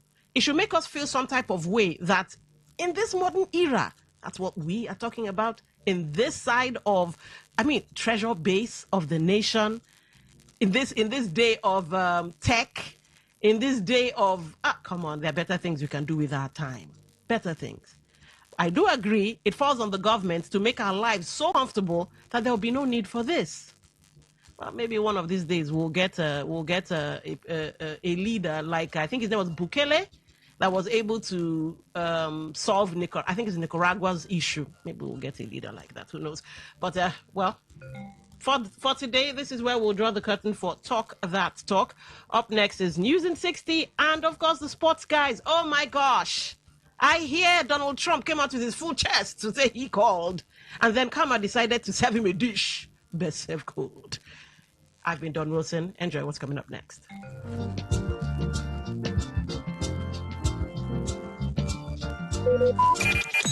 Talk radio. I listen to a lot of talk radio.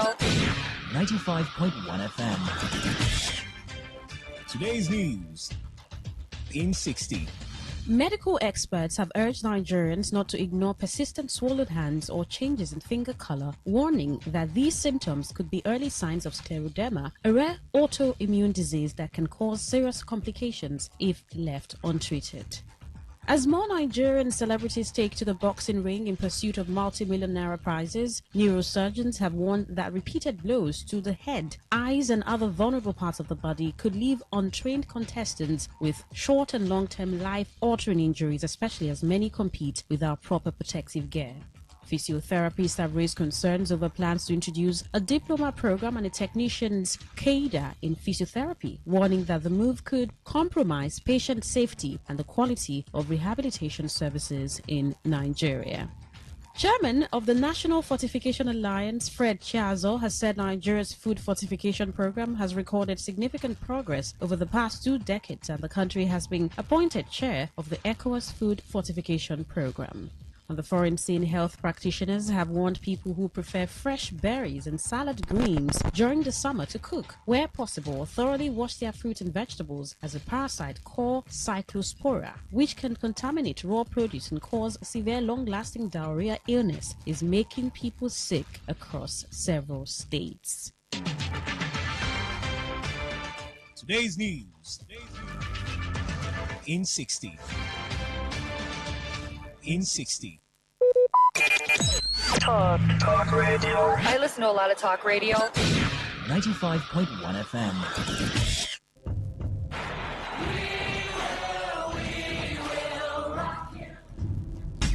This is what we've waited for. The showdown.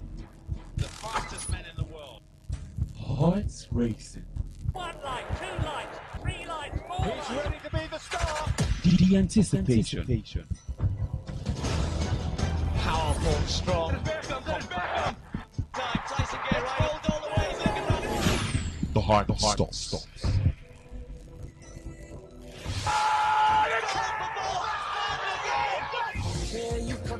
Catch the sports game on Sports Attack Mondays through Fridays 6:30 a.m. and Today's Sport Live 3 to 4 p.m. and also on the weekends 1 to 6 p.m.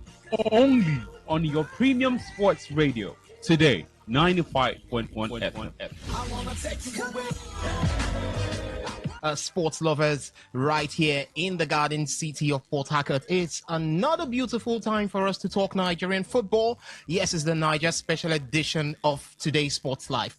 That sports program that gives you the goosebumps whenever we come on your airwaves. Ladies and gentlemen, boys and girls, welcome once more. Good afternoon to you. My name is Osasi Hinwin. You can call me the demigod in the world of sports, or better still call me your chauffeur, because I'll be the man to drive you from now up until 4 p.m. where the news updates will be coming your way.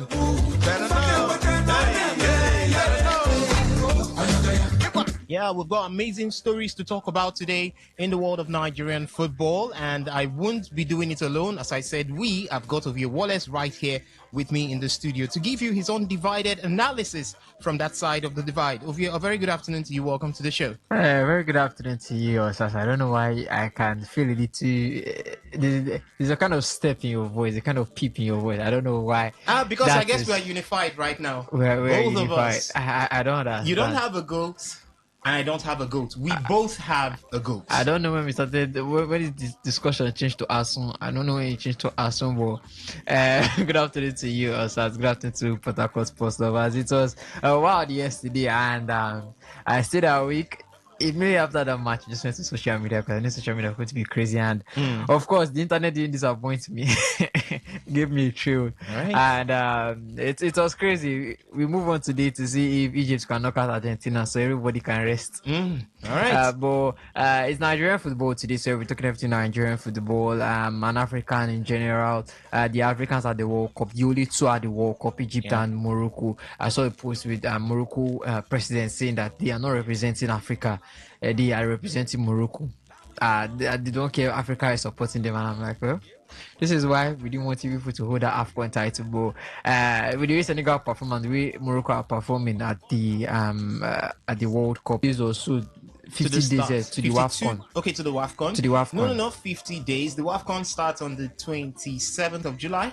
27th of so July. You could say about 21 days, or call that 20 days to the start of the WAFCON. To start of the WAFCON. I'll see if they can get 11 titles. So many things to dig up and sink our teeth into. And as always, I'll be here to give you the spice and everything nice. All right, the spice and everything nice is what we give to you right here on today's Sports Live. Ladies and gentlemen, boys and girls, remember you can be part of the conversation at any point in time. The SMS and the WhatsApp portal is up and running right now, so you can start sending your reactions right there, and we'll take it from there as we go on the show.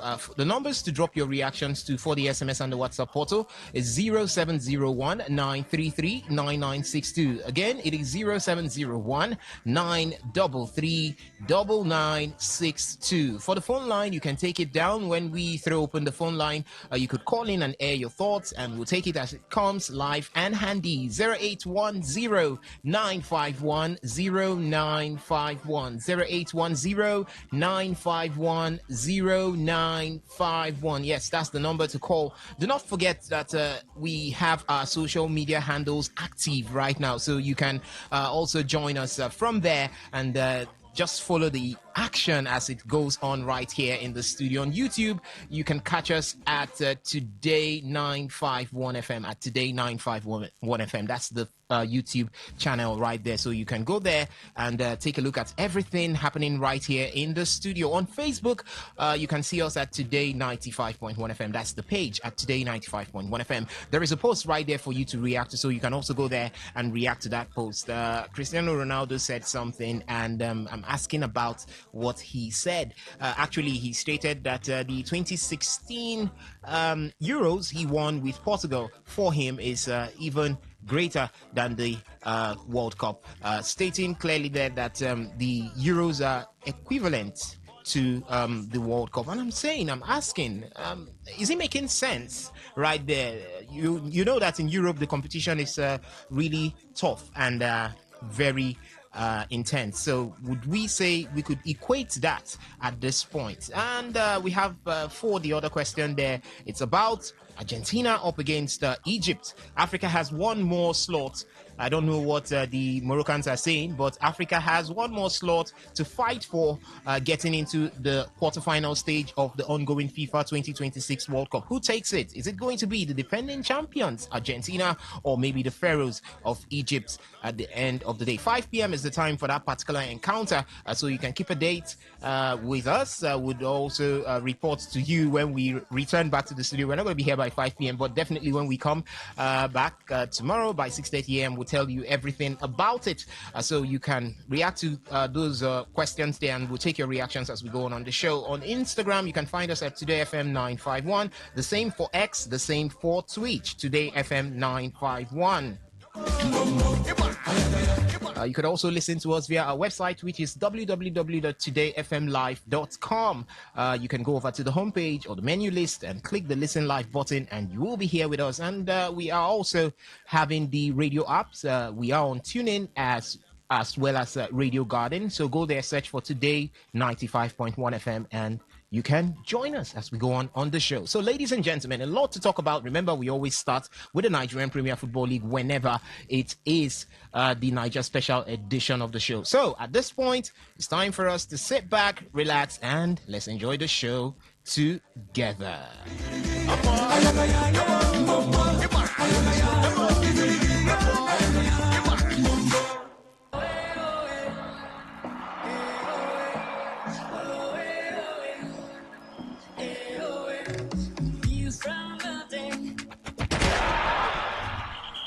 Port Harcourt, are you ready? The biggest football night on earth is here. The FIFA World Cup 2026 Final Watch Party. Join Today 95.1 FM Sports Crew in partnership with Amora Resort for one game, one passion, one unforgettable experience. Sunday, July 19th, 2026. From 6 p.m. Venue, Amora Resort, East West Road by First Mechanic Junction, Alakaya, Port Harcourt. Watch the World Cup final live on a giant LED screen. With premium sound, non-stop entertainment, and electric atmosphere. Win jerseys, cash prizes, sponsor gifts, take part in football trivia, penalty shootout contest, prediction challenge, best dressed fan competition, and exciting raffle draws. Enjoy delicious food, refreshing drinks, a premium VIP lounge, live DJs, celebrity appearances, and your favorite Today 95.1 FM OAPs. Don't watch history alone. Live it together. See you at Today 95.1 FM FIFA World Cup 2026 Final Watch Party at Amora Resort, East West Road by First Mechanic Junction, Alakaya, Port Harcourt. One game, one passion, one unforgettable experience.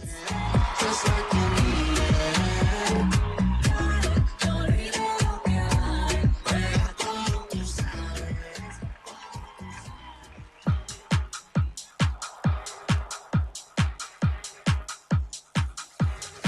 Yes, it is what it is as we bring you that bumper package there. You heard it straight from our mouths right here. It's official. We're going to be having that FIFA 2026 final World Cup. That's the FIFA 2026 World Cup final watch party. Yeah, it's going to be at Amora. So save the date, save your earnings, because it's going to be a huge one on that particular day. So we will definitely keep talking about it until we'll get to that point. It's already building up. The knockout stages have been giving us the thrills and the chills, and definitely we'll watch it together so that we'll definitely celebrate who wins the 2026 FIFA World Cup together also at Amora Resort. So, but heading to what we have for today, I will start off with the Nigerian Premier Football League. Yes, the countdown is on. 52 days to the start of the 2026-2027 MPFL season. And the focus is locked on everything good clubs, supporters, league organizers, and security agencies can take to make match days safer and more enjoyable for everyone. How to prevent fans violence ahead of the new season is one huge task, because we had the first 2026 season in recent United matches that we have seen. Also at some point we saw from Plateau United. We've also seen Bendel Insurance at one point being called and all of that. So we have been having reoccurring situations of MPFL teams and their fans meting out violence on the oppositions or even the match officials, and it's something that must stop. It's a symptom of a deeper problem that continues to underline confidence in the league and damage the image of Nigerian football. A lot has been lost as a result of this. You could see clearly that opportunities for sponsorship gone down the drain. We've also seen that, cases where growth has been hampered due to all of this. And I listened to the GTI boss when he stated that the MPFL is the most viable league in Africa. And I asked myself, I was like, wow, what makes what makes the MPFL the most viable league right here in Africa. But he's not far from the truth. It's just that we have certain diseases, I want to call it diseases, plaguing Nigerian football as we speak. So a lot needs to be done, and the MPFL board should take it as serious as breathing. Yes, take it as serious as breathing. What are some of the things that could be put in need? Comprehensive CCTV coverages should be there. Effective crowd segregation measures should be there. Everybody should not just walk in and anyhow. These days, some days you go to the stadium to watch matches, you can move from every seat to I don't think it's that way in the English Premier League. It's not that way in the Spanish La Liga, where you can just, some persons even going across the pitch of play. If you look into the English Premier League, you find it absurd for somebody to just walk across the pitch. It's always not done. But in the Nigerian Premier Football League, somebody can just walk in. We've seen a case where someone had to go to the center of the pitch to urinate there. Yeah, it was captured on camera, and heavily disappointing scene right there. But it is what it is at this point. But Ovie Wallace, you're looking at what we have right in front of us as a problem that has not been solved in the Nigerian Premier Football League. If you were to sit with the MPFL board as defect, what should be done probably through the season to ensure that, fine, we don't eradicate it, because Rome was not built in a day. Obviously, we won't eradicate it at once, but at least reduce it to the barest minimum. What I'm talking about is crowd violence. Well, for the crowd violence, I think we've already seen a lot last season, and the fines they did dole out, it didn't really have much effect on teams, because especially when you look at Kwara United and the rest, that it looked like the 1 billion, they could have paid the 1 billion with all the fines they have collected over the season. But for which 1 billion? The 1 billion that they want to give winners in the new MPFL season. Okay. That's what I meant. Okay. But crowd violence is something that we really need to get rid of. And I think it's not just from the MPFL, the NLU, the NNL. We need to get rid of it from all those grassroots, because we don't have broadcasts there. We have few people in the media that actually cover when it comes to the NNL and the NLU, and it's basically from citizenship journalism that we get say viewed from those places. But when you're looking at the MPFL, you're looking at what's been happening over this past season with the crowd violence. You have to look at the security, the clubs themselves. Do they have I think before every match, I think the board and the should go through the security personnel and all, and see if they are appropriate, see if it's adequate. If it's not, then I think maybe you should dole out a fine for them for having insufficient security not before a match. We rely hugely on the Nigerian police force. No, and it's always not reliable, because you have these are officers that have other duties. They have other duties too. They have other duties, and you don't just need police officers. What you need, you look at the Premier League. Look at the Spanish La Liga. They have officers around there. They have security guards. They have security around there. But you see, it's mostly stewards, mostly people that they know that yes, they can actually keep the peace in the stadium. And so you're going to have to go through different scouting processes and all, and get good security. Then, as I said, there should be a standard amount of security in the stadium. Okay, this is the minimum that should be in the stadium at each post and everything. And then the MPFL board and the league. The MPFL board and the club board should go through that the security personnel, and if it's not sufficient, if it's not adequate, I think the club should first be fined for inadequate or insufficient security before you proceed with that match. Then we know that okay, there should be a minimum. If not, in fact, I think it should be added to the frameworks as well too, because when it's something that has been put in the rules, that have been put, let's say, in the constitution, I think it's now something that every team now has to follow. So heading into this new season, if it can be put into the frameworks in these rules, that okay, heading into next season, when it comes to security, this is the standard that should be kept. Right. No using of you can't use the state police force. Okay. You can't. Police force is here. Yes, we do. Are you the one that instituted it? The police force is a federal setup.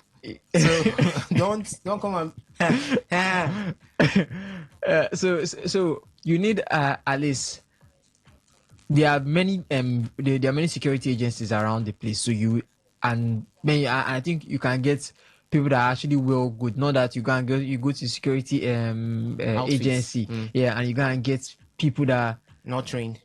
Not people that are not competent. Not competent, because yes, I think we've seen some security agencies, and the people they give you say, I go feel run past this person. So meaning it's going to be something worth doing for the MPFL board to mandate the clubs. It should be mandated. It should be in the framework. Partnership. Yes, they should sign a partnership with a security outfit. Yeah, maybe every club side having its own security outfit for MPFL home games. That would be the best. That could be that would be the best solution. Step in the right direction. That would be the best. Yeah, that would be the best solution. So you mandate them. So you know that, okay, if there's any breakout, right. I think then not just fines. I think points can also be deducted from me, because it's already mandated in the framework that it should be with an agency. Even if you're in the NNL, I think you should start from the NNL. I don't know about the NNL clubs and if they can afford that. I think from the NNL. We're looking at okay, from the NNL to the MPFL. From the NNL to the MPFL. Okay. Because there's a kind of standard. We've seen the NNL clubs, at least top measure clubs, measure up to the MPFL club. So they should be able to do that too. Security agencies, they should at least have a contract with them. Okay. That should be part of the framework. That's maybe into private security firms. Let's say that. Private security, because if you want to say security agencies, it's still the same thing as talking about going to the police. If you want to talk about government security agencies. Okay, yes. So maybe these clubs should be mandated to sign a partnership or get into a partnership with a private security firm, a competent one that could help them see to security within the stadiums and the match, during match days at the various home grounds. Very important. I made mention of installation of certain gadgets. Yes. See, it's installation of certain gadgets. Even the league themselves. When you talk about gadgets, we saw the gadgets that they give the ref. Till now, we still not gotten any feedback from how it works. From how it works. But I'll say that one is the league. Okay. I think the clubs too should also have their own. It doesn't take anything. Every firm, as far as you have people coming in and moving out, you should an organization. Have a closed, television setup. See, a closed security television it's an organization, but they have to. But then again, these clubs, they look to be wanting to cut costs. That's it. Because now you're looking at signing with a private agency, looking at getting, because even that agency, some agencies will also still provide you with all those with the CCTV cameras and the rest. It looks like it. I think to me it could look like a barter. They provide you security, you provide them publicity. Yeah, because the MPFL is big. The MPFL is big. If I am ABC security outfit, I provide you with security, and I have my logos and everything during match days. That's one of the biggest kind of publicity I could get. Yeah, but the thing is that now with this league, with the clubs now, they are looking at cost. Especially you have to look at some of the clubs that are coming from the NNL to the NPFL, privately owned clubs. How can they afford that? When you have to look at, they also have to some of them to stadium upkeep and the rest. Some of them is even hard for them to even take care of their stadium. Some of them have to play matches away from stadiums and away from their stadiums and also who's going to be in charge of when it comes to security? Yes, the logistics and everything. So it's finances are going to be hard, but I think it should still be something that should still be mandated. It should be mandated. CCTV cameras. We also I was talking with somebody before now. He also talked about having what we call digital registrations for fans. We saw a case of I think we saw a case of last season, Remo Stars and Ikorodu City. a particular fan who the video clip caught punching. I think that was the Remo Stars. Was that a Remo Stars? I think. I think a Remo Stars fan. It's going to take punching time. another. And at the end of the day, when other fans came, they said he's not a fan of Remo Stars, neither is he a fan of Ikorodu City. He's just going around fermenting trouble. And the only way for you to keep that, if there is a proper digital registration. I don't think digital registration is going to work, because you have new fans every day. You have people coming in different times and why do you think everything. It won't work? Because then again, it has not been. We've not seen it in other leagues in Europe. Why is that? Have you been there? Who told you? I don't think the they English go through. Premier League would have a record. What I mean is, the English Premier League will have a record of everybody that steps in there. I think it's just La Liga Santander will have a record of everybody that steps in there. That's what we're saying. It's quite achievable. There's a difference between having a record of people that are coming into the stadium and having an individual registration for everyone that's coming into the stadium. That's what I'm saying. The English Premier League will have one is different. A record. They'll have a record because they are for everybody. Because see, you can't go into Manchester United Stadium and I don't want to be violent, slap somebody and they won't know that you are the one. No, I believe when you pick up these tickets, they would know. First of all, then again, there are going to be stewards around that place. There's no how you are going to be causing a ruckus, and they won't come and escort you out of the stadium. Okay, what if somebody does something and runs? There is chaos. Cannot run. There is something you need to be. You cannot run because there's no how you're entering to that stadium with the security, with the stewards and everything. You go to run. Where do you want to run to? I just feel. The thing is that it's just a different case with the MPFL. The MPFL is a different case. So we are looking at if someone is entering, someone can maybe could run out. Maybe let's say people don't want to cause fight or don't want to cause trouble, and then. But I think if it's something that happens in the in European countries, all this happen in European countries, I don't think they'll just let they'll just let the guy just start running around and causing a ruckus. There is always proper registration out there. No, there's proper registration. Easy. It's quite easy. It looks easy to you.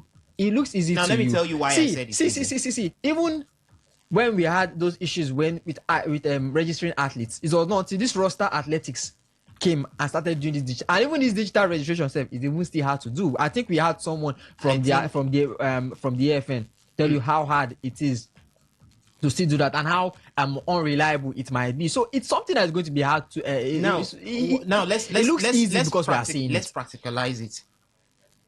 Almost everybody has a national identification number.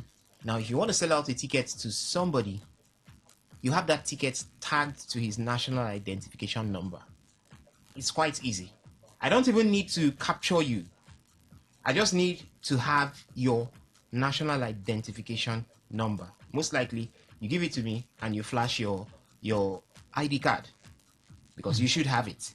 And if I keep a record, seat number, it's tagged to the ticket number and also tagged to your NIN number. If you like, do whatever you want to do and leave. It's achievable, but at least you could hit a 70 to 75%, and it will help. 70 to 75, I think you might actually be dreaming at this point. All right. We still have a lot to talk about, but this is hugely a topic that we will definitely be talking about 2027 MPFL season. Another one is education. Yes, because sensitization is very important. Most times, fans of club sides don't even know what it means to fan a club. Yes, what they feel they are doing is they are getting themselves into gangs. Because you want to fan a club, you should understand that football is one that is played without violence. It's a game that brings joy, not bringing tears to people. Some persons get ready. Like last season, we had a game at the Sani Abacha Stadium where we had fans came with machetes waiting for the referee. You see this match. See, go blow nonsense for every him. So how do you pick up a machete? All those things still boil down to the security that we are talking about and registration. Because there is no how education is very, very important. Sensitization is very important. When you let somebody understand that, football, we play it today. We'll Yeah. still play tomorrow. If Manchester United loses to Manchester City today, that doesn't mean that next season they will not come back to Old Trafford. They will come back to Old Trafford next season to beat them at your home ground. Change the narratives. But here, we don't always understand that football could be played the next day. We'll take machetes and we go there and we tell ref, see, if you do anyhow, you see anyhow as it stands like this here. So now, sensitization could also correct all of these. These are some things that during this pre-season, MPFL clubs are supposed to be very busy doing that. When you hold seminars for your fans, call them to the stadium and talk to them. Yes, education is important, but I think there's something with every human, and when it comes to morality, and I think every human has a level of morality, and you should. Some people have lost theirs. Some have lost theirs, and some, even when you try to teach them, it's impossible for them to get it back. Some of them, when it comes to common sense, because everyone knows that football, yes, we know emotions can fly high. We know that, yes, there might be one or two insults here and there, but to now get into something physical, I think that's when you're now overstepping the boundary. So I think that is now where the person now leaves common sense and rationality and now takes his own judgment into his fist and into his hands and try to solve that problem. Now, that is not football anymore. All right. That's just a full-blown argument. Okay. So the thing with some of these fans that they cannot differentiate between football and it's not football anymore. Now I just want to just throw hands. I just want to fight. So I think for the education and there's just so much you can teach a person. Okay. And there's just so much a person can learn and understand. So I think for some people it might work. Okay. For some people it might not. It might not work because. But at least do something. At least very do something. Important. At least do something. And do tell them that, see, it's not going. Yes, maybe we'll fine you. And I think maybe the clubs too should also be throwing fines at the players too. Okay. Yeah, because I think we've seen clubs in Europe when a fan disrupts, they throw a fine to the person, they ban him from the stadium for maybe how many games or so. I think that is where we are still going to go back to what we talked about and the security and the rest and all again. But I think first of all, the clubs too should also hold their fans accountable to their actions. All right, there's still something I would want us to discuss before we move ahead, and that is possible player registration, because right now it's up and running in the Nigerian Premier Football League. We are seeing clubs come back into preseason activities. We're seeing clubs. I saw a post, I think that was Kwara United, recruiting 10 new players. We've seen in the MPFL where 25 players are recruited. Now we've also seen in the MPFL where everybody is being sacked, dismissed. Yes, it's very, very possible. These things happen in the Nigerian Premier Football League. While preparing for the show, I came across something last season, the top 5 clubs who fielded the most players. Ikorodu City is on top of that one with 52 players fielded, meaning 52 players had 50 players. Plateau United 49, Benel Insurance 46, and Kun Khalifat 45. And I was like, how possible is this? Because under the current Nigerian Premier Football League framework, each club has the ability to register a minimum of 22 players and a maximum of 35 first-team players. In addition, the club is permitted to register up to 5 youth players, aged 18 or under. So now, in total, 35 players maximum, 5 eligible youth players, that's 40. But I'm seeing 52. I'm seeing 50. I don't know how this happened under the watch of the Nigerian Premier Football League Board. But good enough is out right now. It is one thing that they need to, because see, you might be saying I'm doing good in trying to pull out 1 billion naira for the winner of the league. But your eyes are not there. Because right now, these are things you need to look into clearly, because when you say 1 billion, okay, let's believe. Let's believe. For the MPFL board, it's much more easier to fork out 1 billion for a prize winner than to pull the amount of money they are going to pull if they want to start doing all this registration and everything. Now, listen, this is where it's the corrective maintenance we always do has issues. You want to give 1 billion. Did you think about it that, fine, I want to believe that the MPFL board will fulfill their promise at the end of the 2026-2027 season. The winner will go home with 1 billion, second will go home with 500 million, and third will go home with 300 million. Wrongdoings, whatever setbacks would multiply. Officiating errors will multiply. Teams will now, this is the MPFL where we are coming off the era of home team must win. Now you put ₦1 billion. Don't you think home team would want to win by at all cost? Don't you think that people would now, this is 52 last season, teams will now have 100 players. Maybe they would now start hiring players. Since you don't have your watch over it, you will see multiple players you don't know coming in to see games out for clubs. So player registration is another area the MPFL board must have their eyes on at this point before we start the new season. I don't want us discussing much about it. We even have what's it called, the salary structure to also discuss, but we won't go into that one right now because already time is far spent. Because 1 billion, 500 million, 300 million is easy to say, but it's always difficult to walk through and fulfill. Ladies and gentlemen, boys and girls, we quit talking about the incoming season of the Nigerian Premier Football League right there. But before we leave, let me let you know that Nigeria's representatives for the 2026-2027 CAF Interclub competition will be forced to play their home matches away from their traditional home grounds after their stadium failed to receive approval from the Confederation of African Football. It's another one again. So CAF has approved only 3 stadiums in Nigeria to host international club matches. The approved venues are the Godswill Akpabio International Stadium in Uyo, the Moshood Abiola Stadium in Abeokuta, and the Remo Stars Stadium in Ikenne. So with their regular home grounds not meeting CAF requirements, the affected clubs are expected to choose one of the 3 approved stadiums as their temporary home venue for the Continental campaign. I'm talking about Rangers International, Rivers United. We've got Shooting Stars in that mix, and probably the winner of the President's Federations Cup, which would be either Ikorodu City or El Kanemi Warriors. So they would choose within these 3 stadiums to see through their CAF Champions League as well as CAF Co-Federation games.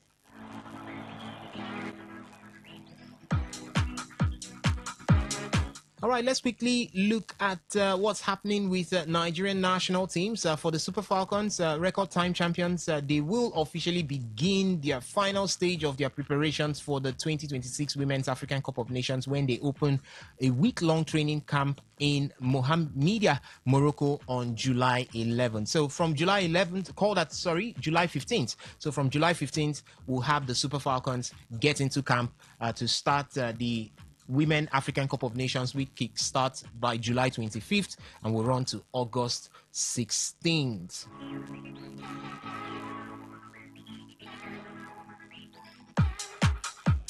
All right, ladies and gentlemen, boys and girls, before we get to the phone line to take your reactions, let's talk a bit about the FIFA 2026 World Cup.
earlier produced a dramatic 3-2 victory over Croatia in the round of 32, or call that a victory over Croatia in the round of 32. Spain, who defeated Portugal, meanwhile extended their impressive defensive record and advanced to the quarterfinal with growing belief. For Portugal's coach, Roberto Martinez, he has resigned. So the 52-year-old Spaniard will no longer be at the helm of affairs right there. He has stepped away. I was talking with Priye today. He said this is the same man that wasted Belgium's golden generation. And now he has also ended up wasting Portugal's golden generation. So I don't know if he's an expert in wasting generations, but what I know is that he is a good coach. Elsewhere, the United States were shocked as their campaign came to a disappointing end early hours of today when Belgium hammered them 4-1. You know, all that surrounded this particular game with the trump card, the return of Folarin Balogun back to the squad, FIFA cancelling the match, the ban placed on him for that red card. And I think Belgium decided to say, we'll go shown. You didn't say you will bring your man, come back, and that will be the end, but we will show you. And they actually showed them what it meant to play an inspired side. It was Charles de la Ketelaere who scored twice in a match overshadowed by FIFA's controversial decision to suspend Folarin Balogun's ban. Belgium made the perfect start as Ketelaere opened the scoring in the 9th minute, tapping home from a close range after U.S. defense failed to deal with an early attack, silencing the partisan home crowd. The Americans responded in the 31st minute when Malik Tillman equalized with a deflected free kick that wrong-footed Belgian goalkeeper Thibaut Courtois. However, their joy was cut short when Ketelaere restored Belgium's lead just over a minute later, heading in at the back post. US showed great purpose after the restart, but their hopes were effectively ended in the 57th minute when goalkeeper Matt Freys his costly error gifted substitute Hans Van Aken Belgium's third goal, shifting the momentum decisively to the Europeans' favor. Romelu Lukaku made it for ending any dream of the United States of America coming back on that particular one. But the huge talking point here is Cristiano Ronaldo. After that loss to Spain, in his post-match interview, he said something. He spoke in Portuguese, but I would just read what the translation is right here. He says, "I've won Euros 20. I won Euro 2016, and for me, it has the same dimension as the FIFA World Cup. That remains forever. Tomorrow is a new day. We go." So for Ronaldo, the Euros is equivalent to the FIFA World Cup. I don't know what to believe right now. I like as I said for him. Because Ronaldo, I like as I said for him, it's the Euros is equal to the World Cup. You know, when you've missed out on something twice, the first stage is denial. I know I've seen videos where he said it's going to be a dream to win the FIFA World Cup. Yeah. All of a sudden he said, 6 or 7 games cannot determine if I'll be a great player. So the World Cup is, it doesn't mean anything to me. Now, right now, he's in denial. All right. The first stage was loss. Okay. That was when he lost. Second stage is denial. Okay. Next, we enter acceptance. No, we enter anger. Okay. When they start trading him when he goes back to Saudi, then we go enter acceptance, and then he's completed his final stage of accepting that. All right. The World Cup does not equal to the Euros. But for you said the man has actually done well for Portugal over the past 6 World Cups. At least he's been able to take them so far that he could take them to, and we have 3 titles since he joined Portugal, started playing for the Portuguese team. Okay. Euros, the Nationals, the Nations League title, and no more. For the masses and for everyone, we know that the Euros and the Copa America or the Nations League or whatever will never equal to the World Cup, no matter how many you stack. Okay. I'll throw the question out there. When we throw open the phone line, you can call in and air your thoughts. What do you make of what Ronaldo has said? Do you think that the Euros can now be equivalent to the FIFA World Cup? Remember that Europe is where we have the top-notch football in the world. Yes, they have very competitive football going on right there. So do you think that is why Ronaldo is saying the Euros for him is equivalent to the FIFA World Cup. By the way, today we would have Egypt try to see if they can get another slot getting into the quarterfinal stage. They will come up against world champions Argentina. Ovie Wallace, what do you see from there? And Argentina win. And Argentina winning. Okay. Maybe 2-1 also. Okay. 2-1. Out there, what do you also see? Argentina up against Egypt. It's a game for today. Yes, that's going to be by 5 p.m. So in a couple of call that an hour plus from now, we should be having that game on our screen. So we'll go to the phone line right now to take your reactions for all that we have been talking about right from the beginning of the show. 0810-951-0951. That's the number to call to talk to us right here in the studio. Do remember also that Switzerland would be up against Colombia by 9 p.m. Hello, good afternoon to you. Welcome to the show. Yes, good afternoon, Osaka. Welcome, Tony Horsfall. Thank you. Osaka, there will never be a time, and the Euro Cup will be equivalent to the World Cup. Euro is just a continent. All right. We have 6 continents. Okay. If I'm not mistaken. So how can one continent be equal to 6? According to Ronaldo. I don't know that. Pardon? According to Ronaldo. Yes, but it's wrong. So, but I don't have much time. I would have delved into it. All right. He said it is equivalent to the World Cup. Yeah, that is contradictory. Okay. He said it's bigger. The Euro is bigger. No, he said the Euros is equivalent. Equal. Yes, and the Morocco president saying that they are representing Africa, not Africa representing here. I mean, representing the world, not Africa here. So, but I feel it's showing in you. Okay. I feel it's showing in you. All right. Yes, apparently at Nigeria. Okay. But he shouldn't have made that statement. It's wrong. He should actually have, I mean, it's fellow Africans are supporting them. All right. Behind them. All right. Yes, okay. Let me just stop here. All right. Thank you so much for your thoughts there, Tony Horsfall. Good afternoon to you. Welcome to today's Sports Live. Good afternoon, Osaka. Welcome, Monty. Monty, welcome. Yeah, good afternoon.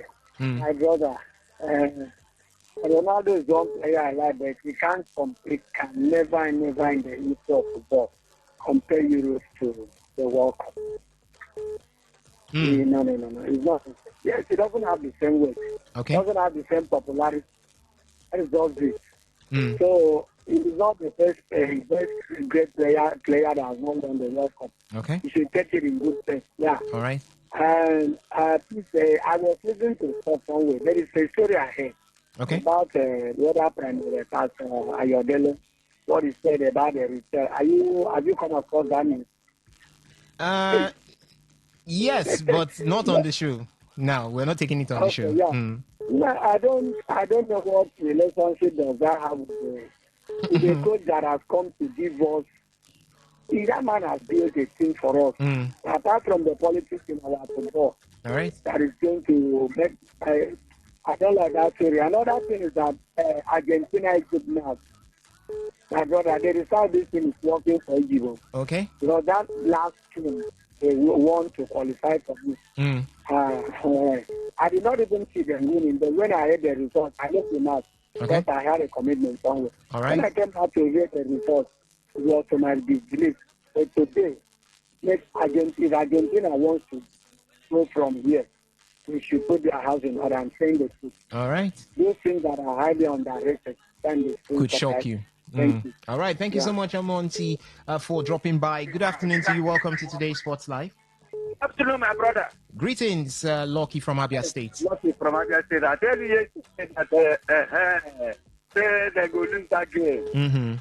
The game have already played. All right. Now you know.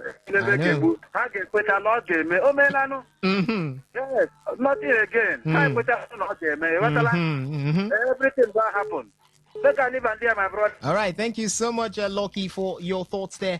You can keep the calls coming in 0810-951-0951. Let me take some messages that we have right here. This one says, Haaland carried average Norway to qualify for the World Cup and now to the quarterfinals. The goats wanna be couldn't help such a good squad. Ronaldo and his fans are just forced to eat the humble pie. Guess what? The egoist Ronaldo is still talking. Guess what? The egoist Ronaldo is still talking trash about Euros and Ronaldo. What a shame. Frank from Rumudara. Thank you so much, Frank, for that one there. This other one here says, congrats to Kobe Mainoo of Manchester United, a bench-to-bench midfielder at the World Cup. Ernest from Muji. Thank you so much, Ernest, for your thoughts there. This one says, good afternoon, sports presenters. Euro, Copa America, and AFCON are in the same WhatsApp group and nowhere near the World Cup. Be Fubara from Rumusi. Thank you so much for your thoughts there. This one says, Osas, I'm disappointed in you to even think Ronaldo was right. Are you disappointed in me? Now I'm asking you. Everybody's entitled to their own opinion. Maybe Ronaldo, because what he said is previously in 2019 or thereabouts, he stated that the Euros has more competition, stronger teams. That's what he said. So maybe I'm looking at it from that aspect. He said, Osas, I'm disappointed in you to even think Ronaldo was right. I mean, World Cup. So Greece has won the World Cup. Ronaldo is a World Cup failure who is looking for excuses. I speak for all Messi fans when I say we don't care who wins the World Cup again. Our GOAT has it. All right. Thank you so much for your message there. You didn't drop your name anyway. This other one says, good day to everyone in the studio. I'm Michael Figo, my name, from Emoha. Portugal, before Cristiano Ronaldo, had 0 major senior trophies, but at least since Ronaldo joined the national team, they've won major trophies. That's what he meant, and he's happy for himself. And honestly, it will really take time for Portugal to win any tangible trophy. Anyone supporting Portugal is just because of CR7. Thank you. Thank you also for your message there. Good afternoon to you. Welcome to the show. Good afternoon, guys. Welcome, Simon. Go on. Yes. Talking about Cristiano Ronaldo and Portugal. The truth is that, just as I said before, Portugal did not prove me wrong. I said Portugal as a team, they were the team coming to this World Cup. I think that I didn't think them to reach quarterfinal, but they did not. I know that they will pass out from this competition. Not because they don't have players. And first of all, they are not united in their team. Okay. They are disunited in the team, and their coach don't even know his work. All right. Roberto Martinez, I don't regard it as one of the. I don't even see him as a good coach. Okay. He a mental bedrock. He did not blend the team. Look at the Portugal that have India, have Bruno Fernandes, have this Man City, this. All this, look at, they are playing rubbish. They were playing as far as this World Cup is concerned. Even the second round that they reached, round of 15 that they reached, was as the result of luck. All right. So Cristiano Ronaldo will not tell me that World Cup is national Euro the equivalent to World Cup. It is not. It's out of frustration that he said it. All right. But it's just that he's not bound down with a good respect now, because since he saw what is coming before, he could have bound down. Because even his own players, we are even talking against him, which is the greatest mistake that I made. As far as I'm concerned, he remained the greatest player that Portugal has ever produced. All right. So let him just resign. Let him not even go close to that national team again. All right. Because most of that players, they don't like him. Okay. Thank you. All right. Thank you so much, Simon, for your thoughts right there. And from the SMS portal, this one says the things about Africa lifestyle in any. Okay, the thing about Africa's lifestyle in anything is pride. Let Morocco stop carrying pride as they are doing. Let Morocco stop carrying pride as they are doing. They are representing Africa and not their country. Tobari. Thank you so much for your message there. Let's see if we can take one more call before we run out of the studio. Good afternoon to you. Welcome to today's Sports Live. Yeah, I agree with the guys in the house. Welcome. Go on. When I talked with you people yesterday about Morocco, when I say we support them, say they support Nigeria. Me, I don't already tell that because Morocco, you get everything them things say them be for this Africa, but me, I see them say them be nothing. Okay. How many African cup we then get? Mm. We then say them they represent Morocco, they don't represent Africa. Now people where they say that they support Morocco, it's not me. Nothing concern me, concern them. All right. If they win, make them win. If they don't like, make them don't win. Okay. Then for Ronaldo, that man, he don't do something where they say most of the people where they criticize and they're not going to even reach half of and the king. All right. Yes. So waiting in talk. If you check a inside based on waiting talk for the work of where they play, like this one where they now, how many Europe team now where they this 8 this round 8. Then check the other one where they play how many. All right. So why not go fit brag say Europe they equal to nations to work on. All right. Check out how many nations from Europe, then how many nations from the other side where they always they fight for this World Cup. All right. So I think I'll just have to cut you short now because we would be going out to pay some bills. Thank you so much thank you. Yes, for your thoughts right there. Ladies and gentlemen, boys and girls, this is the much we can take on the show this beautiful afternoon. Thank you so much for listening. Thank you for also engaging from the feedback platforms.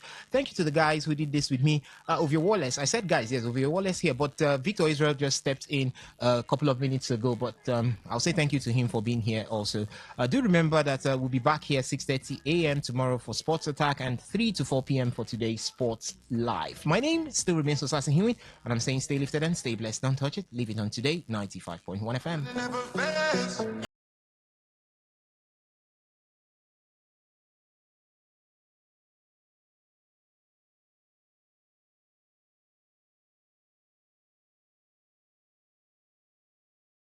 Long time no see you, which one you do?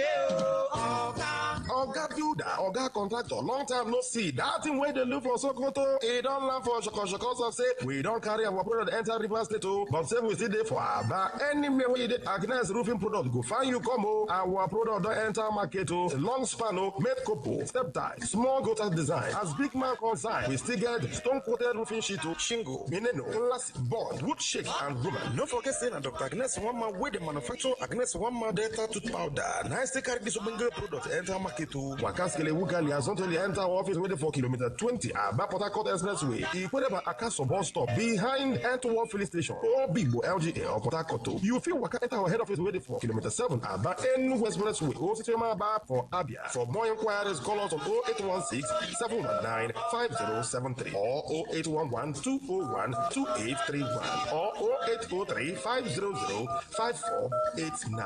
Agnes Aluminium Roofing Product, I'm the product where go make your house the smile, whether under the sun or in the rain. Talk radio. I listen to a lot of talk radio. 95.1 FM. 5.1 FM. For the latest news and experience. Today, 95.1 FM. The voice of the people. Whether it's happening in Port Harcourt, South Sound, Nigeria, or around the world, we've got you covered. On air, online, delivering balanced news and unbiased analysis. Today.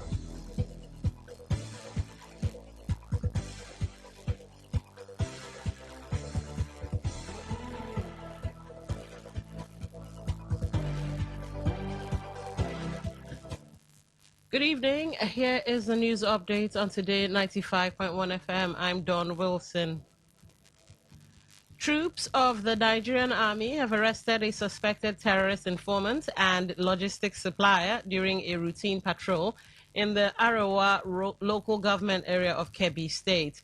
In a statement disclosed by counterinsurgency expert Zagazola Makama, the suspect was apprehended around the Kangewa by troops of the 8th Division patrolling the Faldi Gedere Road. Preliminary investigations revealed that the suspect was actively involved in providing critical information and logistics support to terrorist elements operating within the region. Following the recovery of a motorcycle, a mobile phone, and 69,000 naira in cash believed to be tied to his alleged criminal activities, the suspect remains in military custody as further investigations continue. The arrest is part of an ongoing military crackdown in the northwest, specifically designed to dismantle terrorist intelligence networks, disrupt their supply chains, and restrict the movement of criminal elements. The Ebonyi state government has dismissed claims by two factions of the People's Democratic Party, PDP, attempting to cause a rift between Governor Francis Nwifuru and the Minister of the Federal Capital Territory, Nyesom Wike. In a statement issued by the Commissioner for Information and State Orientation, Ikeowa Omebe, the government clarified that Nwifuru never threatened Wike during a June 2026 endorsement rally for President Bola Tinubu. Omebe emphasized that Nwifuru and Wike share deep mutual respect, making any attempt by the PDP to twist the governor's words for selfish political gains completely baseless. The commissioner further advised the PDP to focus on resolving its own lingering internal crisis, which he claimed have rendered the party nearly non-existent in Ebonyi state. Asserting that the PDP poses no threat to the ruling All Progressives Congress ahead of the 2027 general elections, Omebe reiterated that the people of Ebonyi remain firmly behind Nwifuru's administration.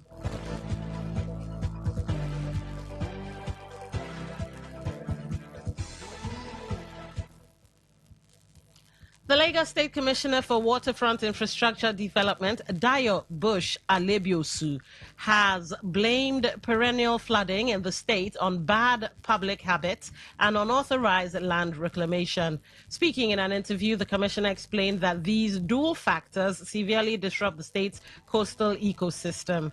Bush Alebiosu noted that while residents block vital waterways out of habit, individuals engaging in illegal dredging and reclamation do so for commercial gain.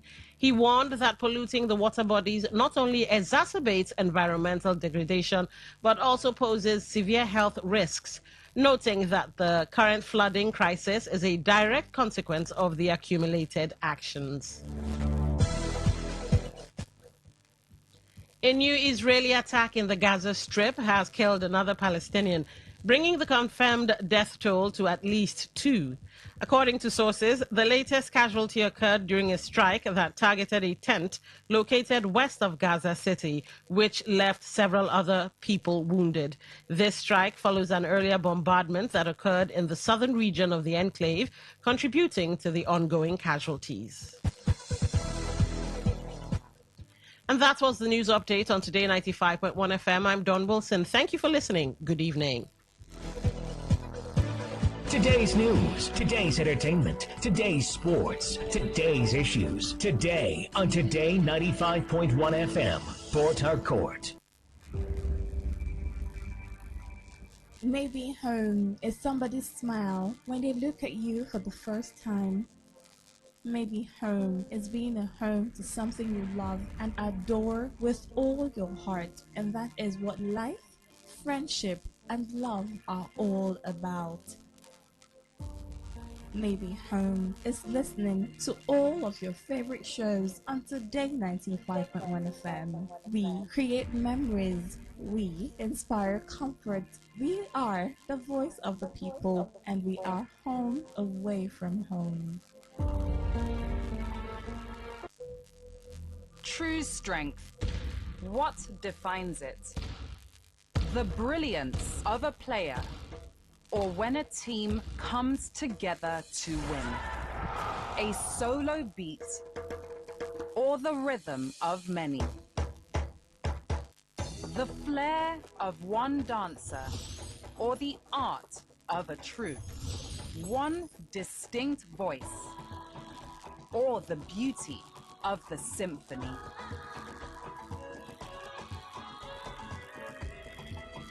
At FCMB Group, we build ecosystems, empower communities, and create the future. Because we believe it's not just one, but the power of the group that delivers the future we all desire. FCMB, the power of the group.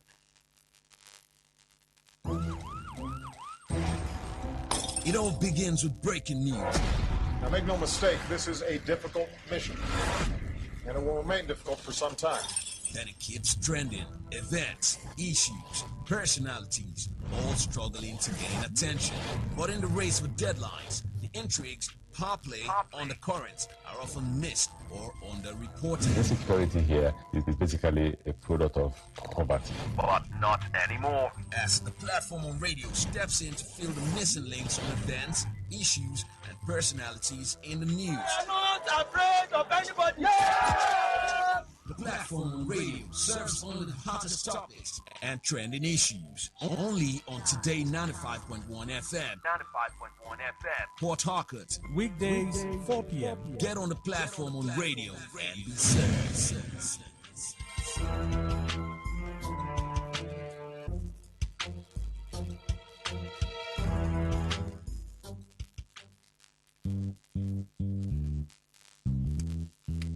All stand, read.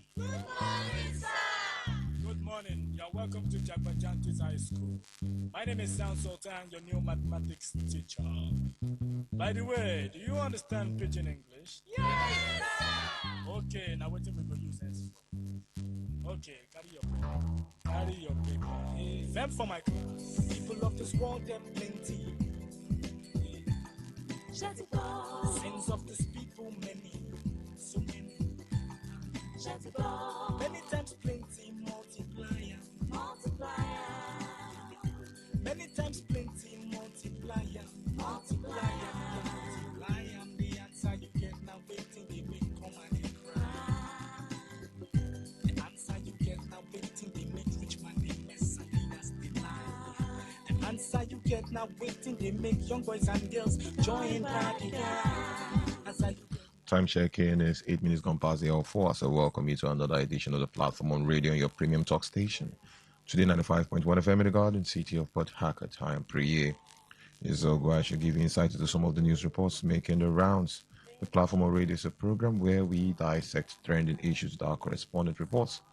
Our correspondent out there also reports from the field, and on this program we take their reports, have them give us more details. Perhaps you get to hear what is not entirely in the news on the menu today.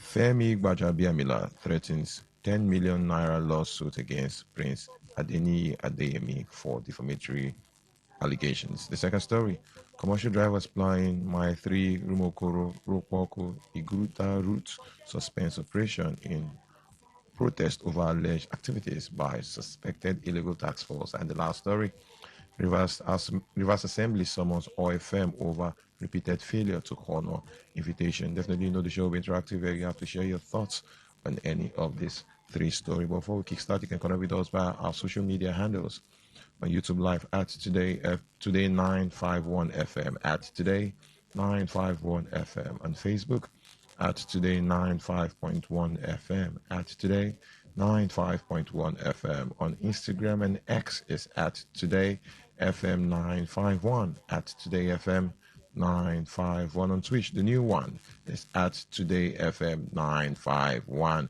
at TodayFM951. You can listen audio only via the website www.todayfmlive.com. Click listen live either via the homepage or from the menu list. Connect also via TuneIn and Radio Garden apps. Search for Today 95.1 FM. Today 95.1 FM. So let's kickstart with the very first story.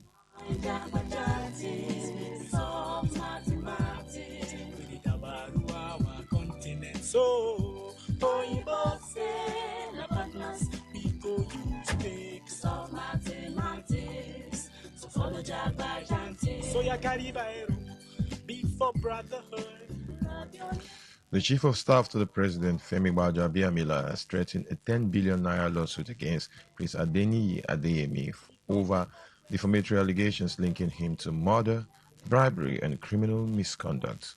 In a letter signed by the Senior Advocate of Nigeria and legal representatives of the Chief of Staff, Kemi Pinheiro, Gbajabiamila stated that Adeyemi's recent press conference falsely accused the Chief of Staff of demanding a 48%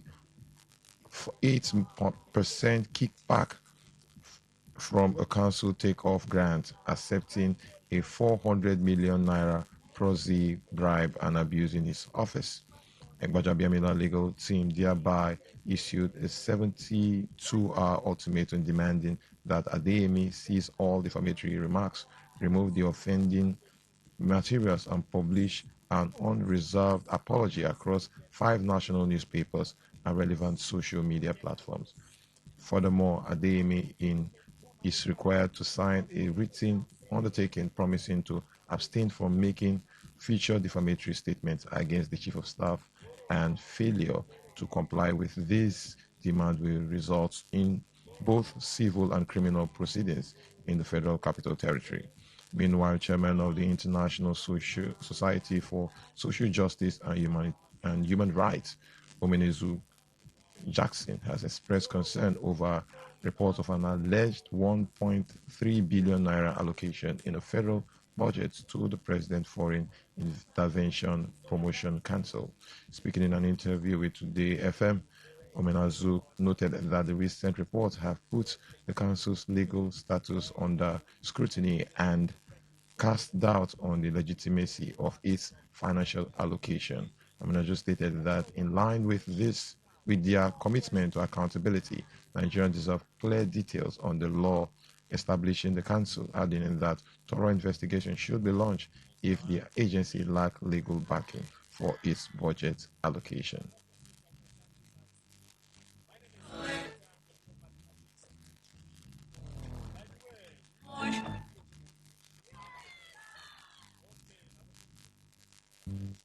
Okay, carry your paper. Fem for my class. People of this world get plenty. Sins of this people many, so many. Many times plenty multiplier. Many times plenty multiplier. Multiplier. The answer you get now waiting they make come and they cry. The answer you get now waiting they make rich man they mess and leaders they lie. The answer you get now waiting they make young boys and girls join party. Answer you get now waiting they make The questions are being raised regarding the legal status and operational legitimacy of an institution that reportedly received substantial public funding through the federal budget. If the council is indeed the duly established government entity, Nigerians deserve immediate clarification regarding its statutory foundation, operational mandate, and accountability mechanism. If no, the council lacks legal recognition within the constitution and administrative framework of Federal Republic of Nigeria. Then circumstances surrounding the allocation demand urgent investigation. Do you think current administration of President Bola Ahmed Tinubu, okay, it seems like the Chief of Staff is not guilty? Or should the best solution in this particular situation is the Chief of Staff resigning from the administration of President Bola Ahmed Tinubu? What's your take on this particular story? There's a legal side of the story right now. The Chief of Staff is threatening legal action against Adeyemi. So do you think this possibly will save his face from this current scandal? Phone number remains 0810-9510-951, 0810-9510-951. Text messages, WhatsApp messages, and voice note via this number 0701-9339-962, 0701-9339-962. Will this lawsuit save the face of the Chief of Staff to the President, Baja Biamila? Or should they just proceed beyond the ultimatum? Let's clear the air. Let's take legal action against the said person so he can come out and prove beyond reasonable doubt that he paid such money to the Chief of Staff. And joining us in the studio, we have Uchendu Ijowo. Uchendu, good evening. I greet you, Priya. Looking at this particular situation, we've seen reports, we've seen people actually accusing the Chief of Staff to come out clean in this particular situation. For the very first time, the office of the Chief of Staff is quite a quiet office. They don't actually speak on national issues. They work directly in the office of the presidency. But right now, we're seeing that the Chief of Staff is quite vocal. Do you think with this lawsuit, it can actually save the face of the Chief of Staff? Sometimes what politicians do is tie some of the matters that are supposed to bring them out, tie it to the judiciary. Mm-hmm.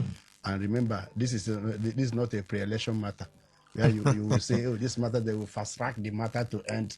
This matter could last as long as this administration could last maybe 8-10 years. And remember, a matter that is before the court, you don't speak on it again.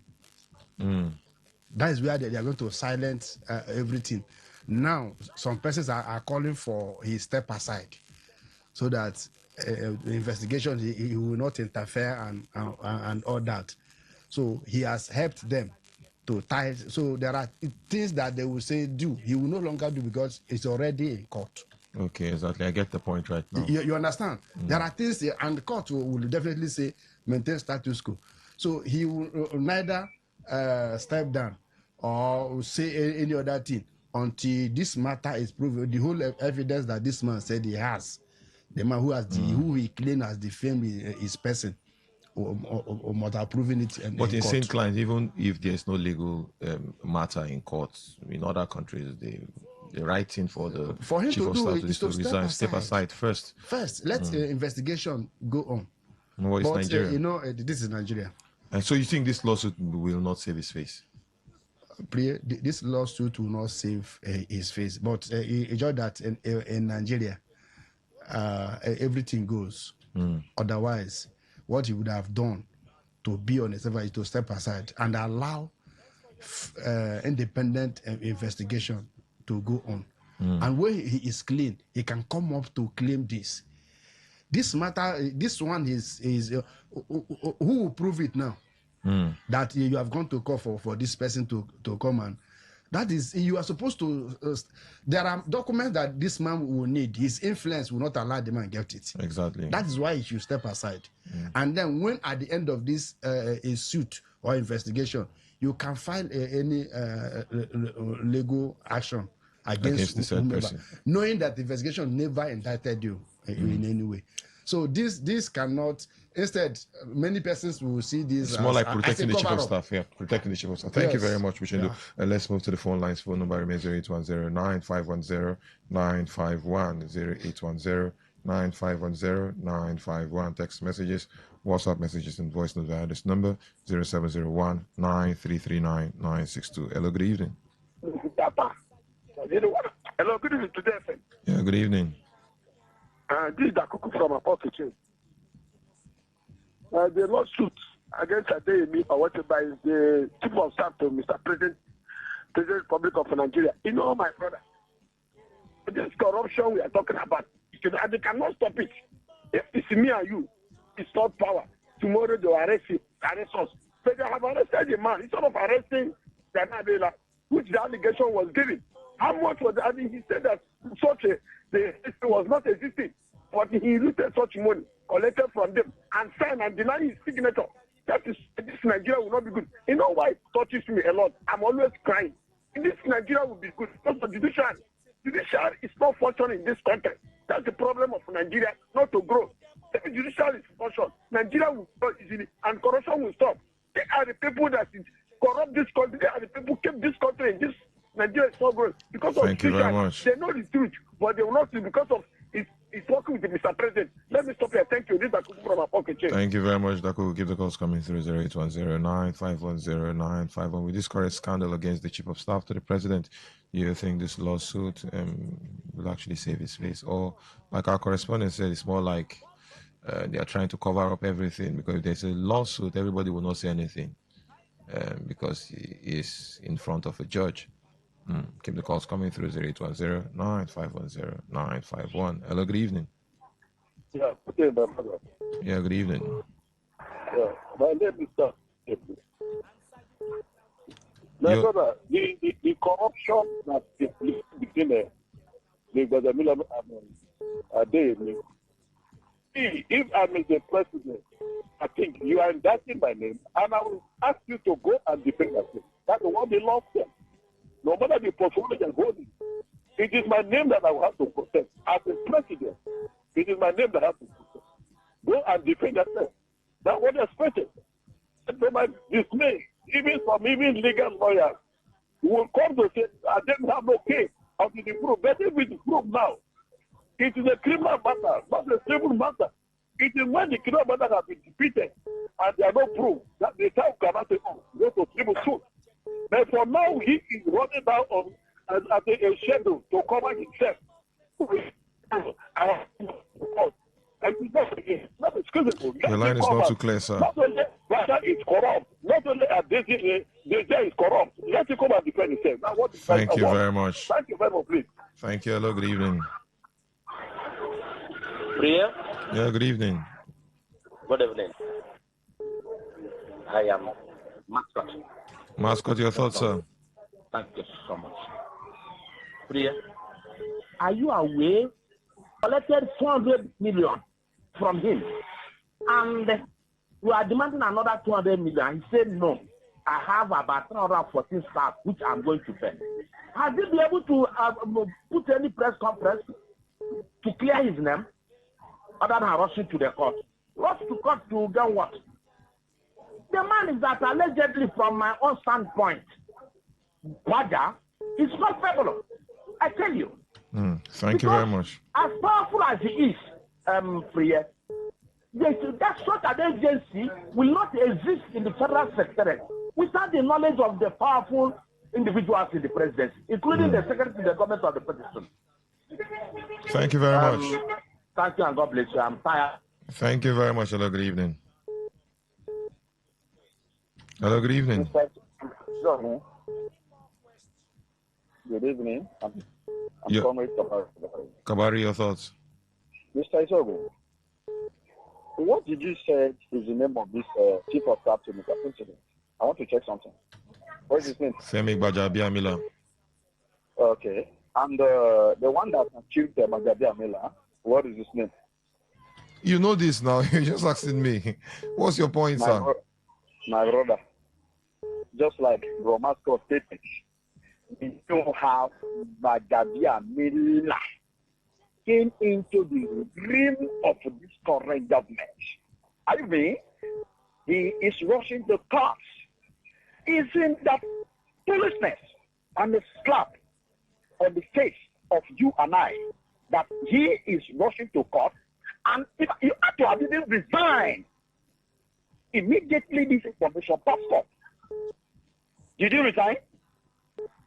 My brother, I think it's high time. To me, if you ask me, I think let's propose deity and no longer Bible or Quran. Thank you very For much. public officer that's in this country. Thank you very much.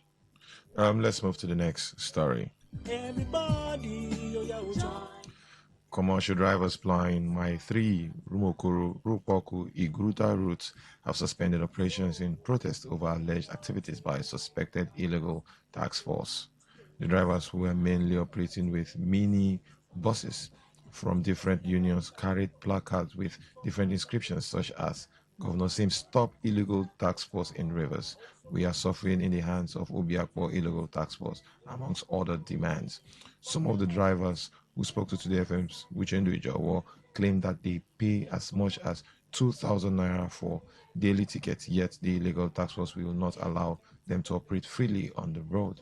They lamented that anyone apprehended by the illegal tax force for so-called wrong parking will be allegedly harassed, beaten up, and vehicle impounded, and 50,000 naira and above will be forcefully collected before such vehicle will be released, just as they pleaded with the government to urgently intervene to save them. You buy tickets costing not less than 2,000 naira every day. When you are buying this ticket, you are not chanced to operate very well, even with the tickets that you have bought. So that's why we have come today to do a peaceful protest to make sure that every driver will stop the work, so that to get to the ears of the governor that these people are really molesting and intimidating drivers. This morning here, they nearly killed the driver in Happy by TM. The vehicle nearly tumbled. So we are here, we are calling upon all the national union drivers, drivers welfare, self-employed, commercial drivers welfare, that they should come. We will see this Obiakpo chairman, and we will also see to make sure that the governor intervened in this.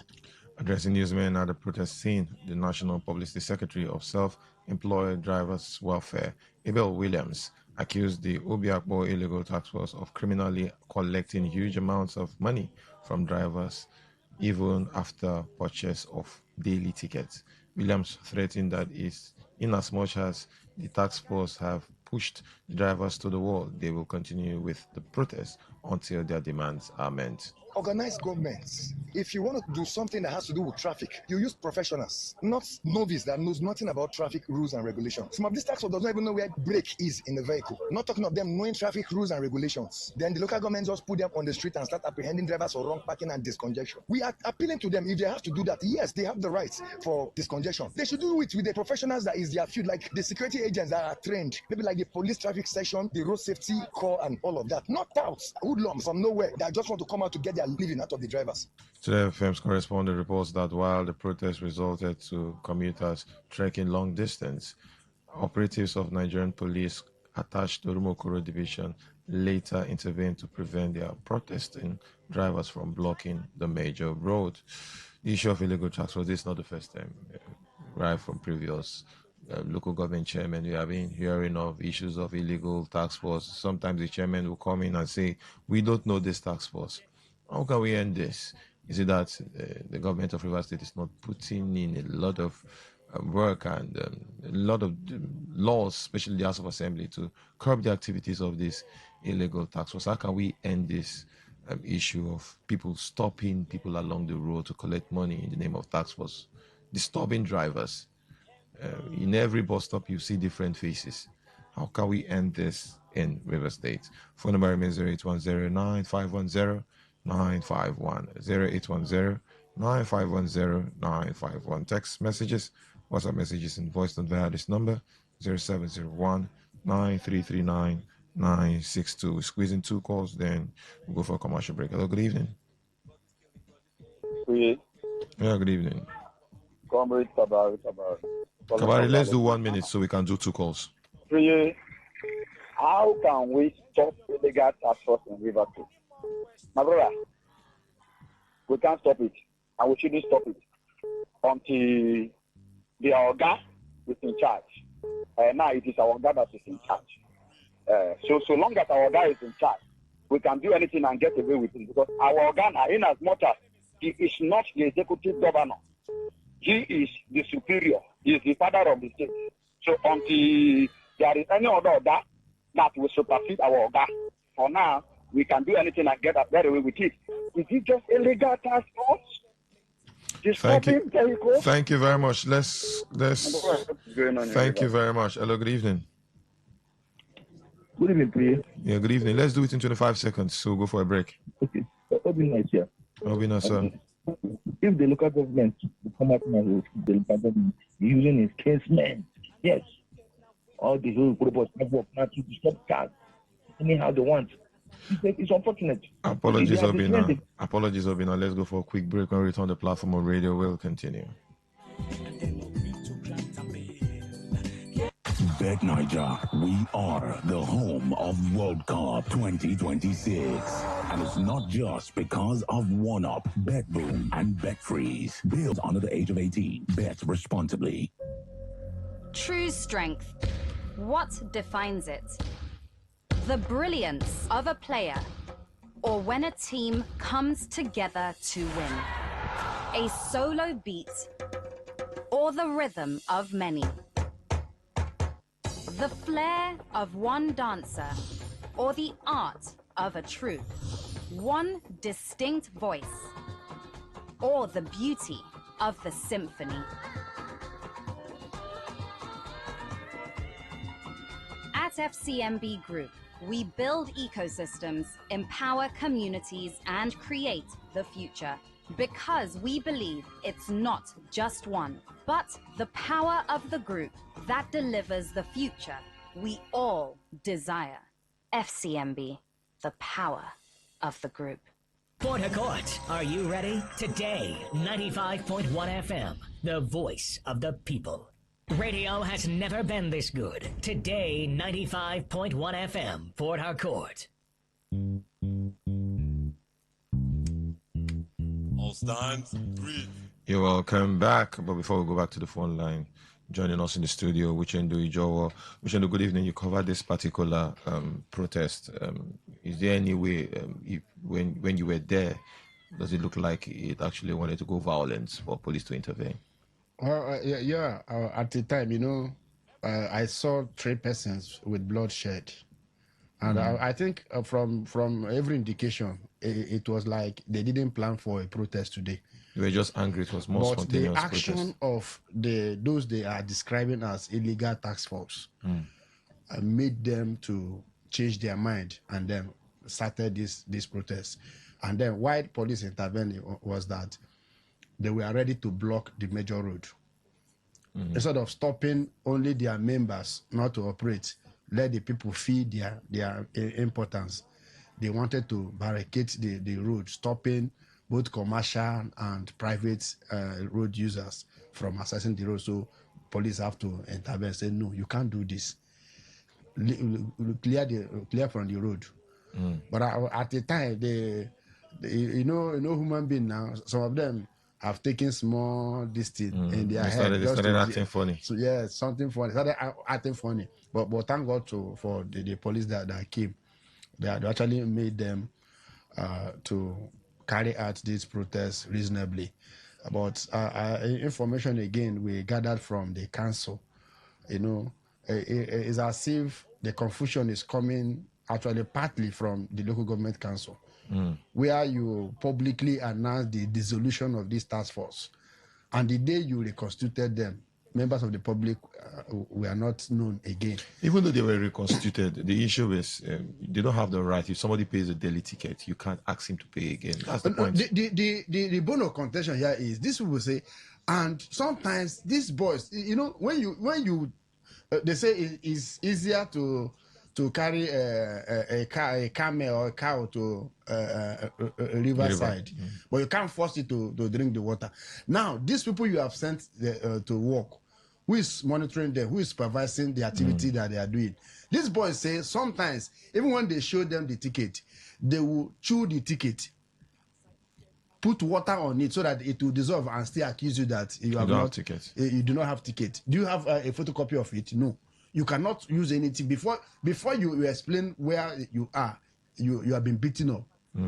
Then most times too, there is no specific area where they will say do not carry any passenger here. As long as this road there's no bus stop.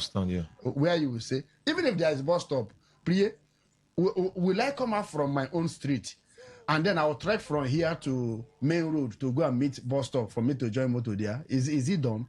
Is it not when I come out from my street, I stop motor and I enter?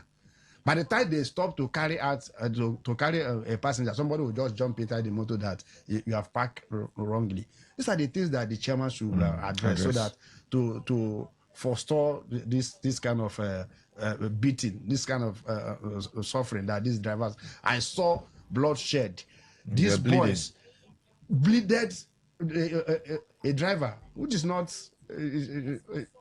supposed to be. Thank you very much, Richard Dejo. Thank you, Priya. We'll go back to the phone lines and looking at what our correspondent said and the current situation right now that's a major road in River State. If you're looking at major roads in River State, look at Aba Road, Ikwere Road, and of course the East-West Road. If you're having any issue in Ikwere Road, I think it's affecting the entire state, because how can you navigate the state if you can't ply that road successfully? Phone number remains 0810-9510-951. Hello, good evening. Good evening to you, Priya. Yeah, good evening. Robbie Maja. God bless you. Priya? Yes, sir. The drivers, they should protest in any manner they deem that is awful. But where I do not agree with them, when they say to put governor intervene, governor is not going to intervene. If they want to protest, they should take their protest to either Medicom or take their protest to their headquarters. The governor will not listen to them, because they were here when the governor was not meant to act as a governor. That is a fact. So they should go about protesting lawfully. They should not wait for the governor. The governor is not going to attend to them. Thank you. Thank you very much, Robbie Maja. Hello, good evening. Yeah, evening, Priya. My name is Kujot. I'm calling you from Iberia. Your thoughts, sir? Thank you. If you go to Aba, You cannot cover Aba and what Aba used to do before. But those Agbo that they test out in Aba, I know in Port Harcourt, probably people. I was once a taxi driver. I said I won't do it again because of what Agbo did me at Rumola. Only God knows what I'm telling you here. Eh? The government will try to take this Agbo out from different states. This is abandoned Agbo from Aba. And they find their way in Port Harcourt. Now, wow. Thank you very much. Thank you, sir. Hello, good evening. Hello, Pierre. Yeah, good evening. Thank you, Pierre. Good evening. Yeah, Rivers people are crying, calling on the governor to act, do this, do that. Where were they when they surrendered the state to a godfather? In fact, I want to beg with him not to answer any of them. Maybe they were clapping. All of them were clapping. Rivers State has a godfather, so let them be calling on the godfather. For those supporters of the governor that always say, Sim, please let them call on their boss. He is the head of the state now. So the Governor Sim is just a godfather. He's in Abuja. He will come. He will superintend over Abuja and River State. So let them stop You're calling just on being sarcastic. let them call on the godfather. Much. Thank you. Thank you very much. Hello, good evening. Yeah, good afternoon. Yeah, good evening, Chris. Yeah, good evening. Yeah, this is Honorable Chris. Yeah, Chris, your thoughts? There is no way we can hide the truth. This thing is indigenous business. Hardly you see indigenous business before they will stop. So the only thing is this: they should take the matter to the village, to the elders and the Chamo boys now. Majimaka Butamo to them. They should call everybody know now who is the father of passports in River State. They should channel this thing. What are you calling governor to do? Governor cannot do anything. If I want to see Mr. President now, I know what I will do. They will take me to Mr. President. Just no. So if they want them to stop all these things, they should make noise. That if you are calling on the governor, the governor's hand is fighting. Thank you very much, Chris. Let's move to the next story.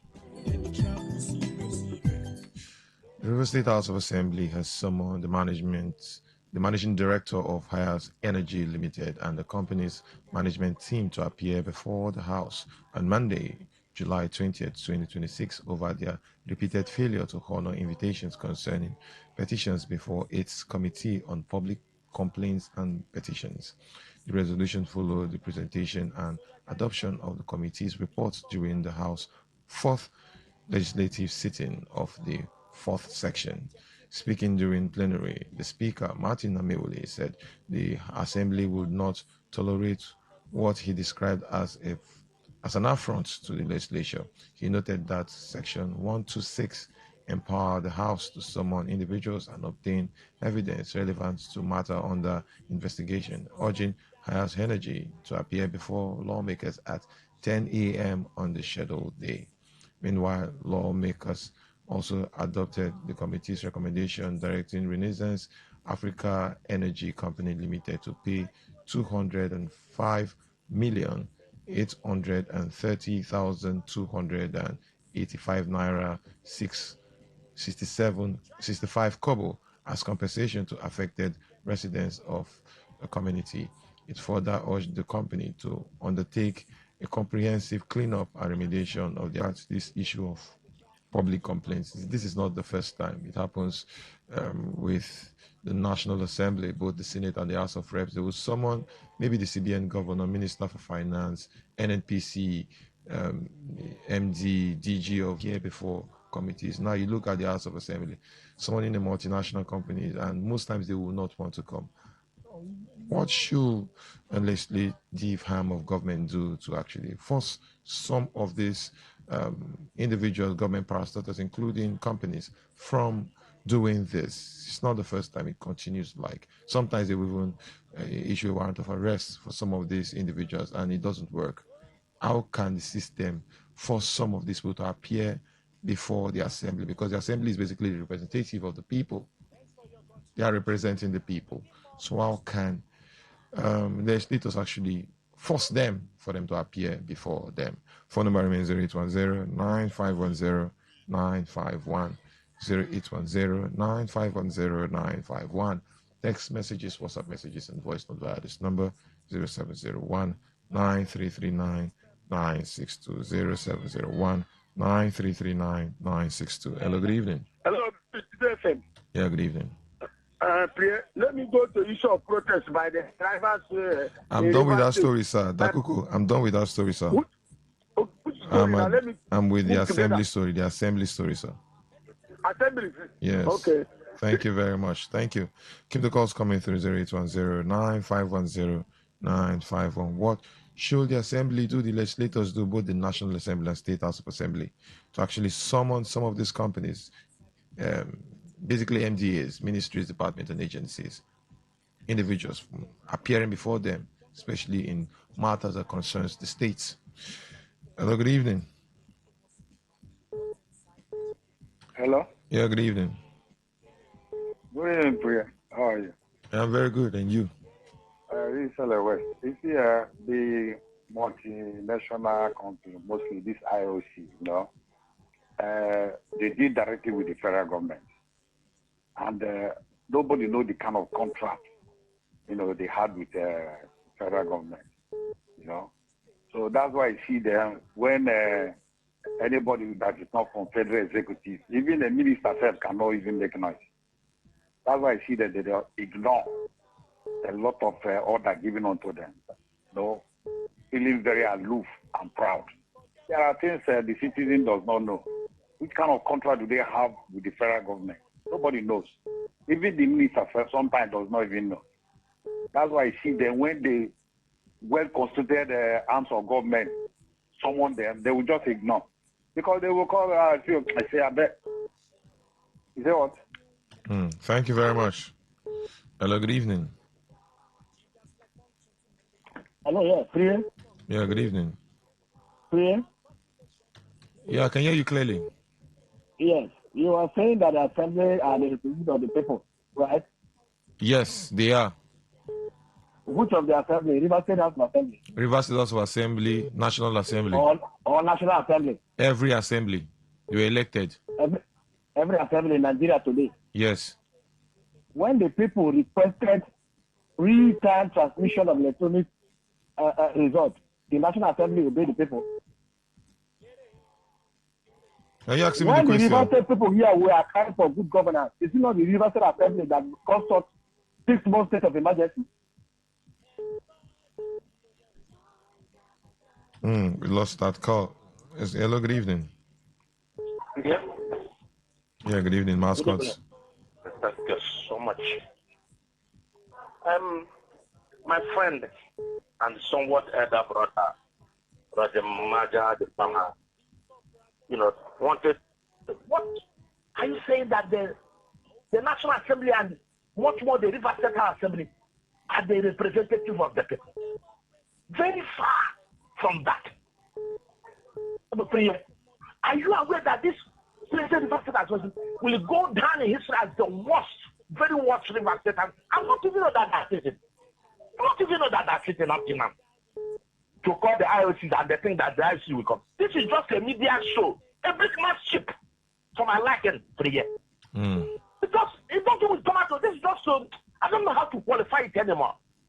I am highly disappointed with the River State House of Assembly. That for 4 years, there's allegedly squatted the government of Similai. Go to the ring road, the other projects of that will benefit the people. And you want that the River State House is provocative for you. That the River State House of Assembly. What more is the National Assembly? Thank you very much. Thank you, mascots. Thank you, mascots. Thank you, sir. And let's move to the text message portal and WhatsApp messages. Let's start with the text message portal.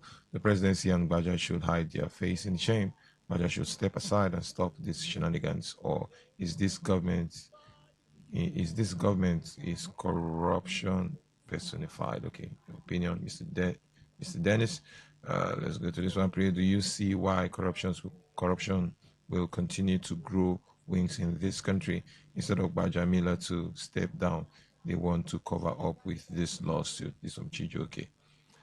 We'll go to the next one. Priye. My candid advice to Baja is to first step aside before going to court, as this would us believe he's upright. Baja, please save your face for you to keep your honor and respect. The president should also advise Baja to do the needful to save his face too, to save his own face too. Okay. We'll go to the next one. Friday, Olu from Uniport.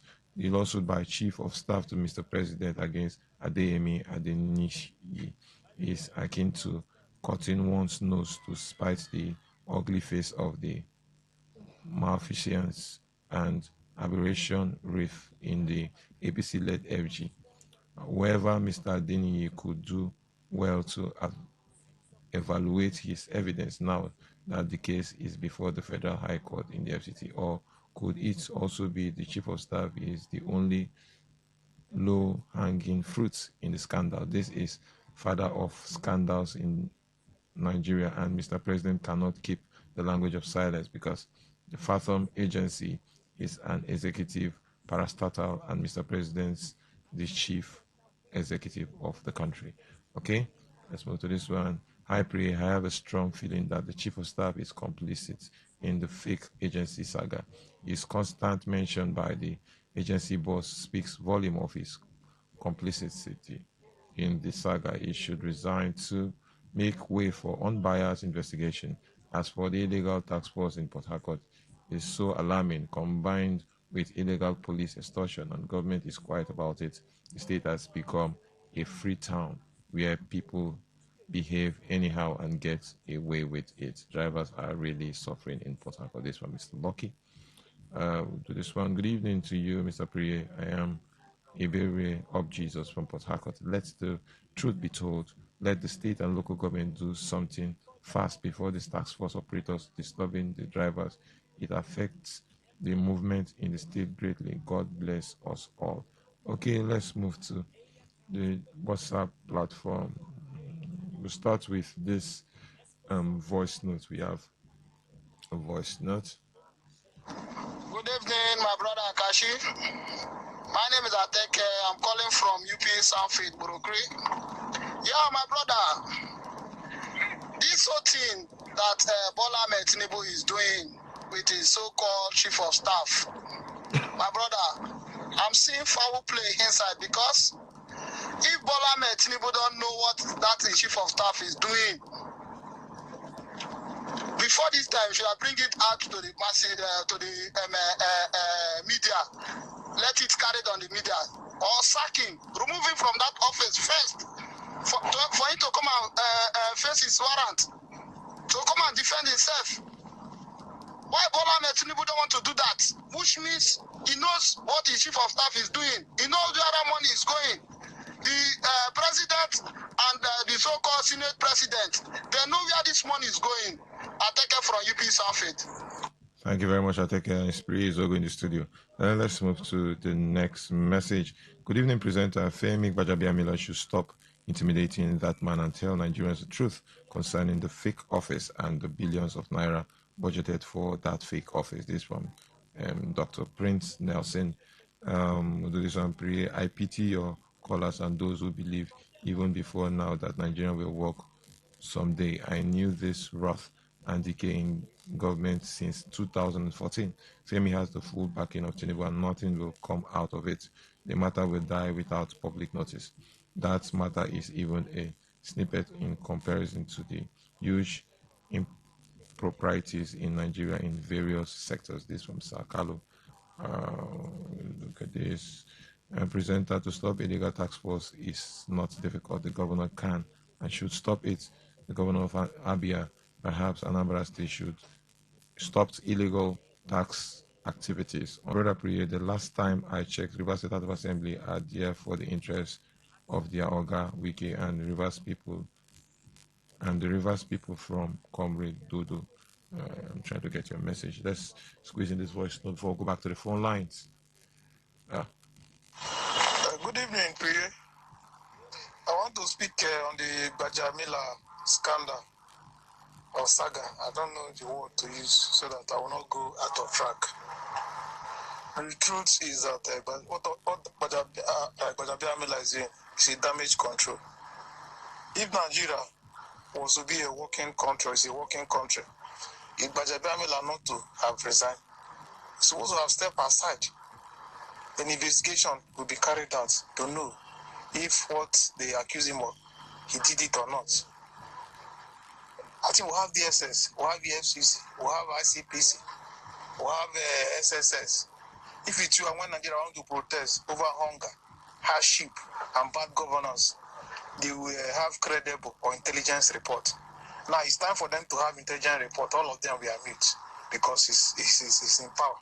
Have you seen the kind of government you have? Nigeria should continue. Frank on something. Thank you very much, Frank. Let's go back to the phone line. You can comment on any of the stories we discussed today. From the very first story, I'm trying to get to it. Yep. Femi Gbajabiamila threatens 10 billion naira lawsuit against Prince Adeniyi for defamatory allegations. The second story, commercial drivers ply in Mile 3, Rumokoro, Rupoko, Iguruta routes suspense operation in protest over alleged activities by suspected illegal tax force. And the last story, Rivers State House of Assembly summons oil firm over repeated failure to honor invitations. Phone number remains 0810-9510-951, 0810-9510-951. We'll do 3 calls. We'll call it a wrap on today's edition. Hello, good evening. Hello, good evening. This is Archie from LMA. Actually, your thoughts. Let's do it in 1 minute.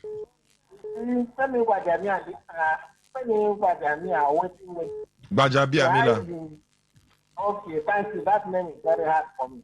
Let me hide his face in shame. Because that suit can never hold water. Allegedly for me, that is my thought. Thank you very much, Archie. The second call. Hello, good evening. Yeah, good evening. This is Honorable Chris. Let me talk about this Gbajabiamila and the law and the suit. Thank goodness you pronounced it very well. Thank you, Chris. So I know him now.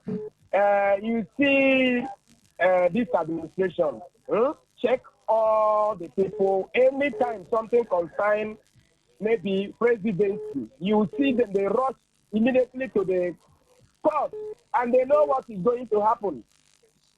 These people, they know what they are doing. Going to court is just like, okay, hold this thing for me. Then and the court, they are 1 and 5 and 6. They know what they are doing. I remember Canadian court ruling. I know how they operate. Anytime they start the cry, now then they kick you. Thank you very much. I know you love referencing the whole Canada lawsuit. Let's squeeze in 2 calls, then we call it a wrap. Keep the calls coming through 0810-9510-951, 0810-9510-951. We're squeezing this, then I'll take 1 text message. Hello, good evening. Hello, good evening, Pierre. Yeah, good evening, Dakuku. Let me talk issue for River State Assembly. You can go on, sir. You can go on, sir. So, my brother, do you have House of Assembly in River State? Yes, sir. No, I don't think that you have the House of Assembly in River State. If you have House of Assembly in River State, a lot will be happening in River State. The River State will change. I don't know. I don't even know where to repair this House of Assembly you are talking about. Let me go for the protest by the drivers of River State. My brother, the instruction in these drivers are much. It is now come to Rumokoro, that police station there. You see some people, ordinary paper. The way they give the answer, they say the local government chairman know about it, collecting money from drivers. Anywhere they stop, you see all these guys, they drive away from other states and other states coming here, stopping in River State. We say, give me money. You pick 1 person. When you enter motor, you'll be crying for these people, how the drivers succeed in this state.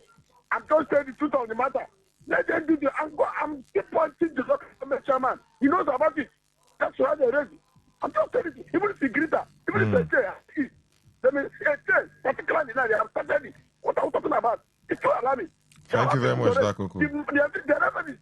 And all the rest of it. Let me stop here. Thank you. This is Dakuku from okay. Thank you very much, Dakuku. Your last call on that. No, we'll call it a wrap on today's edition of the Platform already. The platform is produced by the news department till same time tomorrow. Do have a lovely evening. Up next is Waiting They Happen. Yes, with the crew. I am Priye Izogo. Good evening. Now waiting, they make bomb and they try to keep up with the Joneses. As how you get now waiting, they make bomb and begin. They try to prove in the meat. Get it. Now go get money, then they finish. Get it. Oh, yeah. Everybody, oh yeah, join Jabba Jazzy. It's all mathematics. We did about our continent. So. We go use takes of mathematics to follow that guidance. So you can read situation in this nation, disposition, our condition, unexplainable pain in our hearts, not to mention brothers killing brothers, full of pain, salvation, resolutions are made, but always made with lack of vision. Imperfection is the order as we keep seeking solutions. Only God can solve this mathematical equation. Thanks for your contribution. Now, any more questions? Maybe home is somebody's smile when they look at you for the first time. Maybe home is being a home to something you love and adore with all your heart, and that is what life, friendship, and love are all about. Maybe home is listening to all of your favorite shows on Today95.1 FM. We create memories. We inspire comfort. We are the voice of the people, and we are home away from home.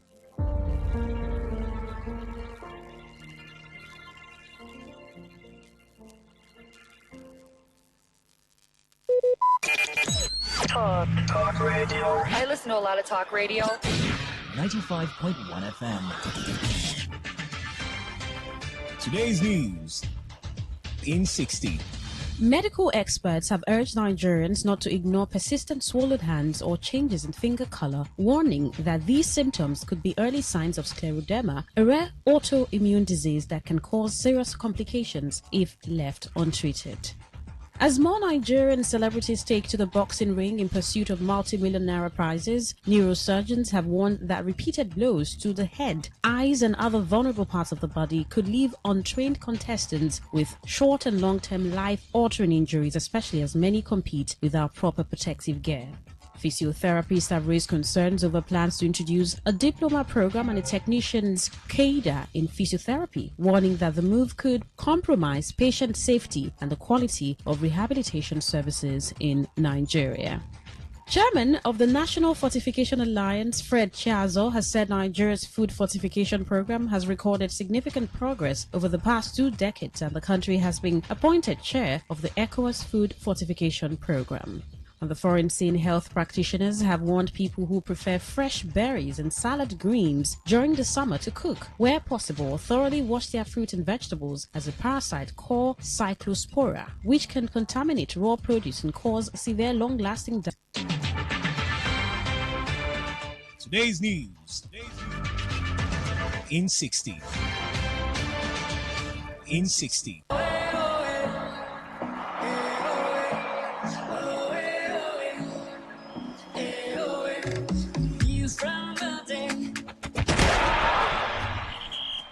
Port, are you ready? The biggest football night on earth is here. The FIFA World Cup 2026 Final Watch Party. Join Today 95.1 FM sports crew in partnership with Amora Resort for one game 2026 from 6 p.m. Venue. Enjoy delicious food, refreshing drinks, a premium VIP lounge, live DJs, celebrity appearances, and your favorite Today 95.1 FM OAPs. Don't watch history alone. Live it together. See you at Today 95.1 FM FIFA World Cup 2026 Final Watch Party at Amora Resort, East West Road by First Mechanic Junction, Alakaya, Port Harcourt. One game, one passion, one unforgettable experience.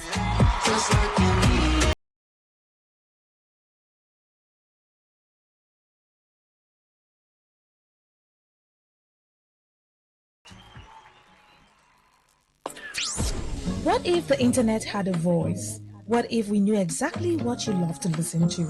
What if we understood your vibe? Your voice, your opinion. Today 95.1 FM.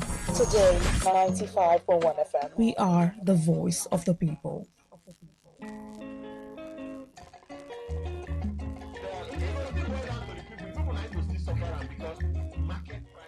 If you never hear say e gets program wey we dey call Wetin Dey Happen. My brother, my sister, you are sitting on a long thing. Yes, because Wetin Dey Happen na that ogbonge program wey dey come up for this ogbonge station wey they call Today 95.1 FM. So now peace dey fine, but that negotiating with bandits, why go they negotiate with people wey dem tag criminals, terrorists? Terrorists. Tune in every weekday from Monday to Fridays, 5 p.m. to 6 p.m. Full stop. Make you hear all the ogbonge things wey don happen for we River State, we Nigeria, and we Obodo Yibo. We go mix all together, come serve you jollof rice as it dey hot. The voices wey you go dey hear on top Wetin Dey Happen na MC Kuro and Mary Queen. I wan go hook person husband. I wan go fit hook person husband. I need to hook single guys so that the people no go cheat another person. On top Wetin Dey Happen, we dey discuss serious matters on seriously.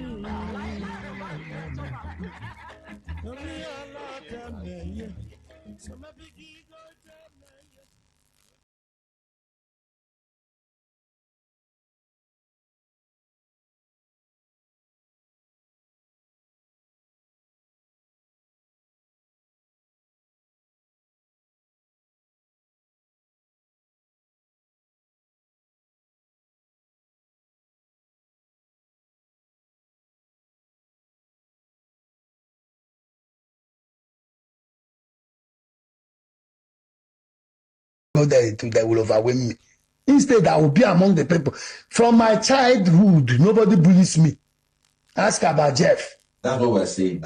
You will now go there, you will rugged them, and now come back instead of you to. When I come back again, don't vote me now. Is it not 4 years? I will come back to ask you for vote. Don't vote me. When you are rugged, they are rugged. Forget that. I'm a rugged man. You can't tell me I will go there to that will overwhelm me. Instead, I will be among the people. From my childhood, nobody bullies me. Ask about Jeff. That's what we're saying. You will now go there, you will rugged them, and now come back instead of you to. Who goes you? Rugged you. I was thinking that's a cultism. Who goes you? Rugged you. I was thinking that's a cultism slang. They find gist. One matter is that for River State, the apple pass. No, hear for my mouth. So now Port Harcourt slangs, you know. Now, one slangs that you understand, just like the Warri people, the Wafi people get what own nine be that now. So if you Bobby, how far? Who goes you? But Show. if they actually say which pigeon be the best pigeon for Nigeria, if you say na Port Harcourt pigeon.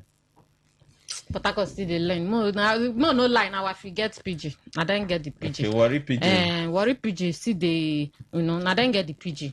But Port Harcourt after them na Port Harcourt. Port Harcourt still they come second for everything. River State. But after them, Port Harcourt. Okay. Then the normal one. IGR. River State. HIV PGR. River State. HIV patient. Second highest HIV patient. River State. So River State like it doesn't for pigeon. According to you. No, because you get some people we go tell you say now, say if you talk about pigeon. No worry, now I will open phone like go here. I'm not country people go support me. At least.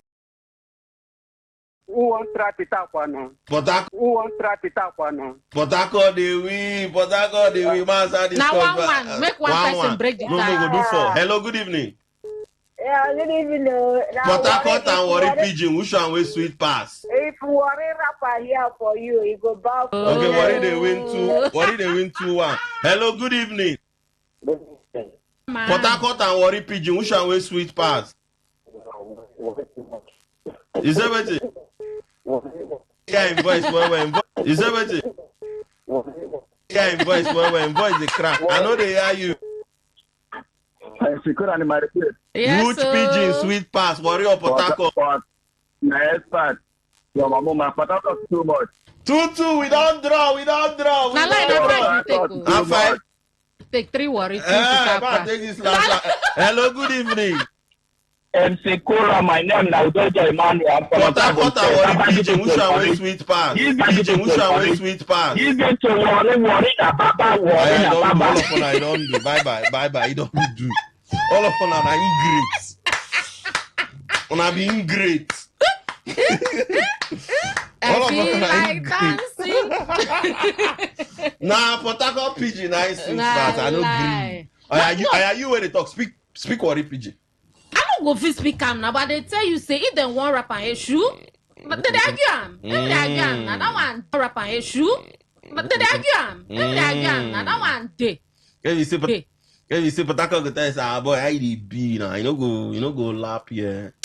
I believe they are all still there. I not say I the rule out 100%. They still there. But if the main wife person come out, you don't hear this. Boy, disembark from that capping. And no man na. Boy, disembark from that capping. No talk that way. They talk again. Okay, I mean. Okay, what about what's the meaning of boy? I want to see Rumola. No road to go to Rumola. No road to Rumola. Follow Rumokoro.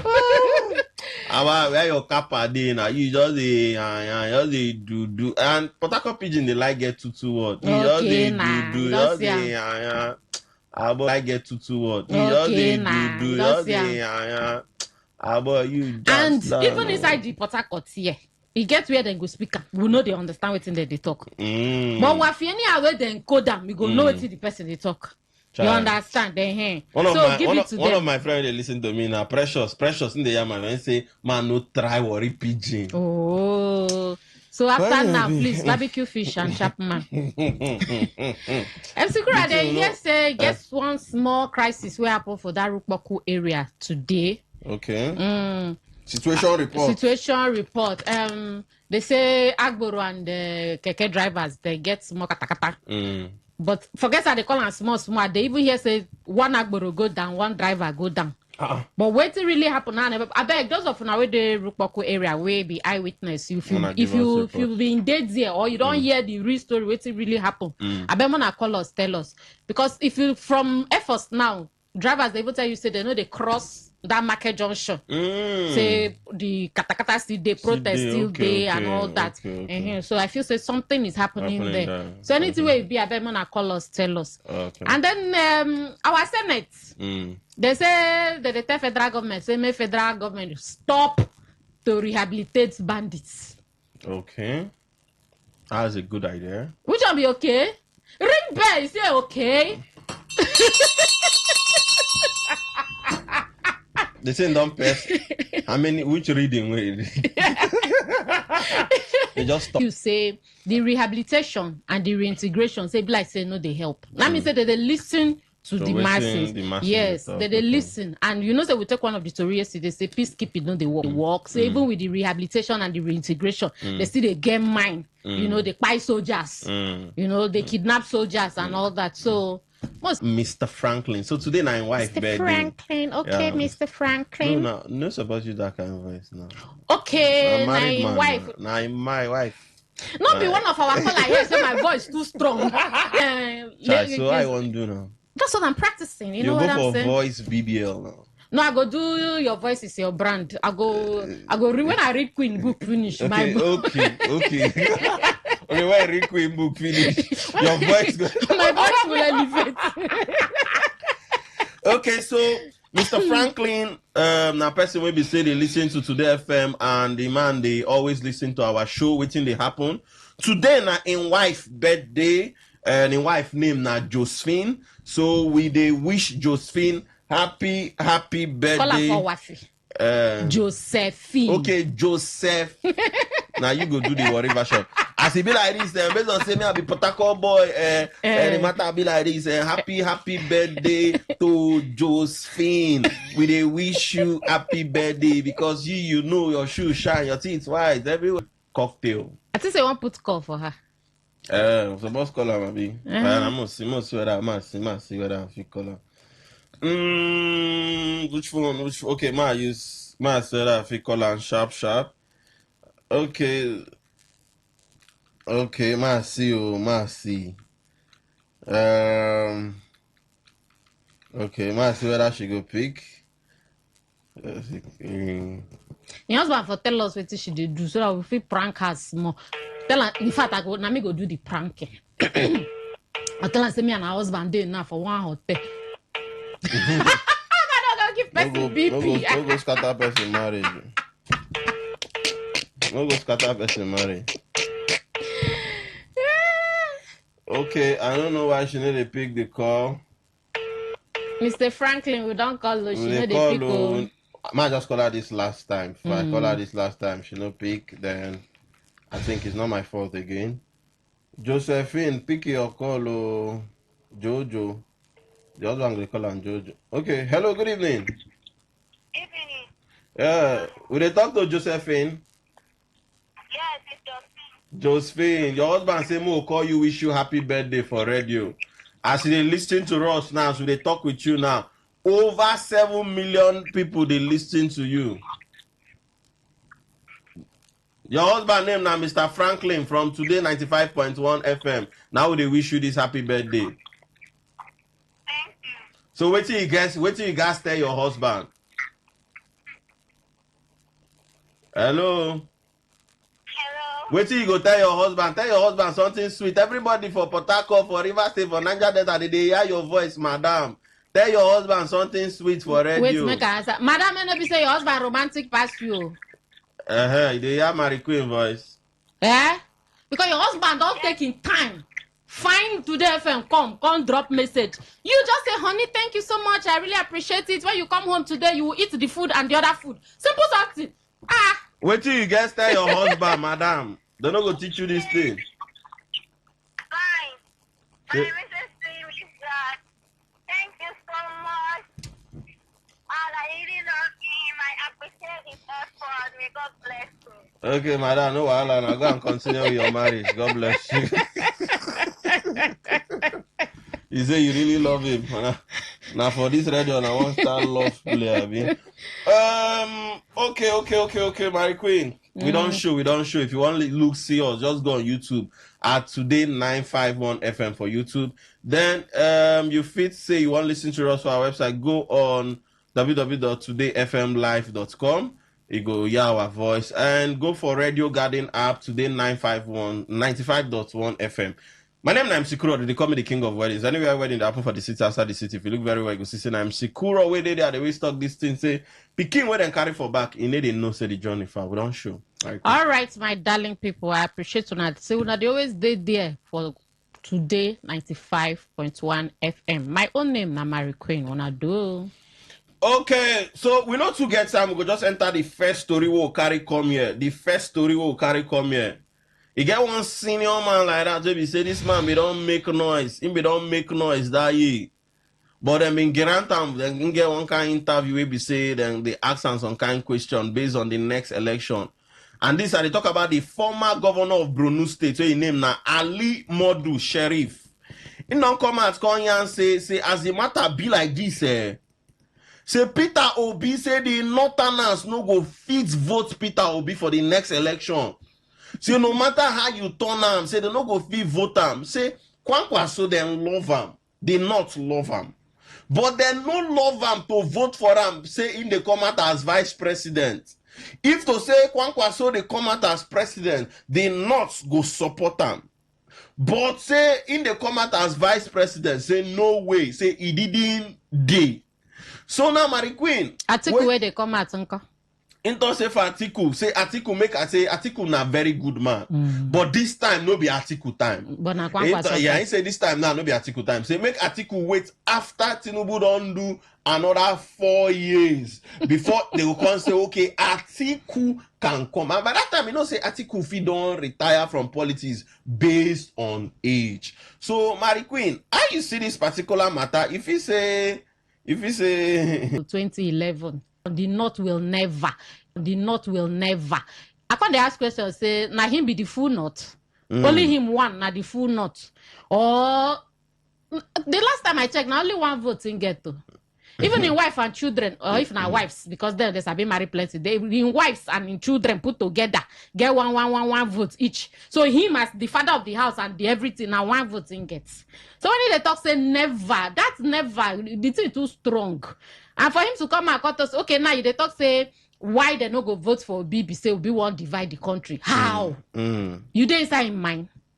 Say all since whether they talk about Biafra, they talk of IPOB, Obi never come out come condemn. You know me say because he never come out come condemn or anything, no me saying they support. And even if in they support, he never come out come tell Nigeria and say, Nigeria will give me your vote, or even okay, more not to say even campaign for the whole Nigeria. Campaign never start sharp. But at any time where we go here, say maybe when you done the campaign for East with him brothers, you go come tell them there codedly say, see my plan, I make una vote me so that when I reach there, you see this Biafra, they find since I go give Antora. We never hear anything like that. So all this one Oyibo they call them something where you never see. For Bible they call them faith. But get English, the grammar big, so they find simple one. You know, you never see something. Person never just even it's just like the one will be in self talk. When you talk say Makinde tell and say the president never call him since when they kidnap those children. Now be so president no care. How you use no say he no care just because he never call you. You know, say sometimes this talk and action sometimes not they match. You understand? That's true. So make say he no care, but he send delegates go there. You understand? So make Sheriff allow us to breathe. Okay. You understand? Okay. Only him not be he's not even speaking for Arewa. He's not even speaking for nothing elders. He's not even speaking for he dey speak for himself. Sheriff himself. True. So him as a person only one voting guest. So may no speak for the entire north. He no fit speak for the entire north. How you take pronounce that north? It's nothing elders. How is pronounce that? It's Queen's English. It's not pronounce them again. No worry, leave them. I want to learn now. Why you do anyway you pronounce it not instead of you know, so when I enter the other side of the English. Just saying how you talk that. Hey God, I don't die. I know the school where you go. How many of us did this? I know the school where you go for Bogoro. I know. Okay. There's time for every. There's time for pidgin. Okay. So you want to go to Queen's English? If I want to Queen's English, you do Queen's English. You can match it very well. Because somebody be one woman be asked me say, "That's Mary Queen. She they speak English. She's speaking." I say, "Yeah." I'm not Sabio. I don't even go to school, madam. She come in and say, "That's Mary Queen." Just say she's speaking English like that. Say the way she did her voice strong for people. It just said she be speak English. So okay, tomorrow it will be an all English show. Yeah, Chairman go pursue you. Kelly go call you. Okay. And they listen to us and I'll tell us how I see that particular matter. When open the phone line. The second story will carry come here. I don't know where that man. Hey, I don't already ring small bell. Aisha, the former first lady. Ajia Aisha Muhammadu Buhari, she don't come at to say one of the greatest legacy where her husband keep for Nigeria before he die. Now to make sure say he invest for the education of Nigeria and human capital development. She thought say before the late Muhammadu Buhari die, one thing when you know they use EIA and education, immediately education matter come in they put money. Immediately education matter as soon as they strike. Immediately education matter children are happy at schools. They use chalk. They teach them well. Now one thing where she say the legacy where this man drop before he die. Because then to say if he die today, people go talk about the good things or the bad things where you don't do. Those legacies. But she thought say thank God say the legacy where in show, when keep for Nigeria, say the thing they show. She dey talk this one when then go open one particular computer science complex or Al Qalam University, Castina. Now, what did they use do the build this thing? Where they use make this computer science building everything, all the computer structure everything. What did make and be possible? Say now the book where late Muhammadu Buhari write, the money will come out from the book. Now waiting they use do all this structure. The money where instead of them to eat the money, we come out for the book where late Muhammadu Buhari writes. Then they use the money put inside for education. You notice that we need to congratulate Muhammadu Buhari family because normally that money they for eat them, but then put them for education. I know say some Nigerians, as they talk this is some Nigerians they vest. I know say some people they say no, why now? Which kind of thing be that now? Which kind of investment we make? So Mary Queen, you know saying a good move with this. I know you're supposed to even congratulate the family of the Muhammadu Buhari's family. No, I don't like that laugh. I don't like that laugh. I won't take that thing from you. I won't take it. For person to invest in education, they say education is the bedrock of every society. MC Kuro. No, but I don't use the money do road now. Invest them for education. Education is the future of Nigeria. MC Kuro. No, I don't like that laugh. I'm not happy. This one where she do, make we leave this one where she do now, where she say now her husband book money. She the one where concern me, and the one where she say her husband been do it.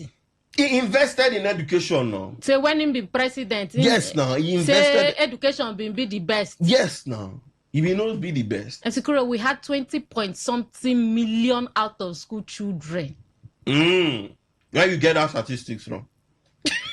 No, now you go tell me now where you get the statistics. During former President Muhammadu Buhari's 88th administration, the number of out-of-school children in Nigeria ranged from an estimated 10.5 million to over 20 million. Where you get that statistics so from? Leave that thing. See, you don't watch that skit where Emanuela they talk until you can lie. You don't watch them. I don't watch them. Okay. So what should they try talk? Who they lie now?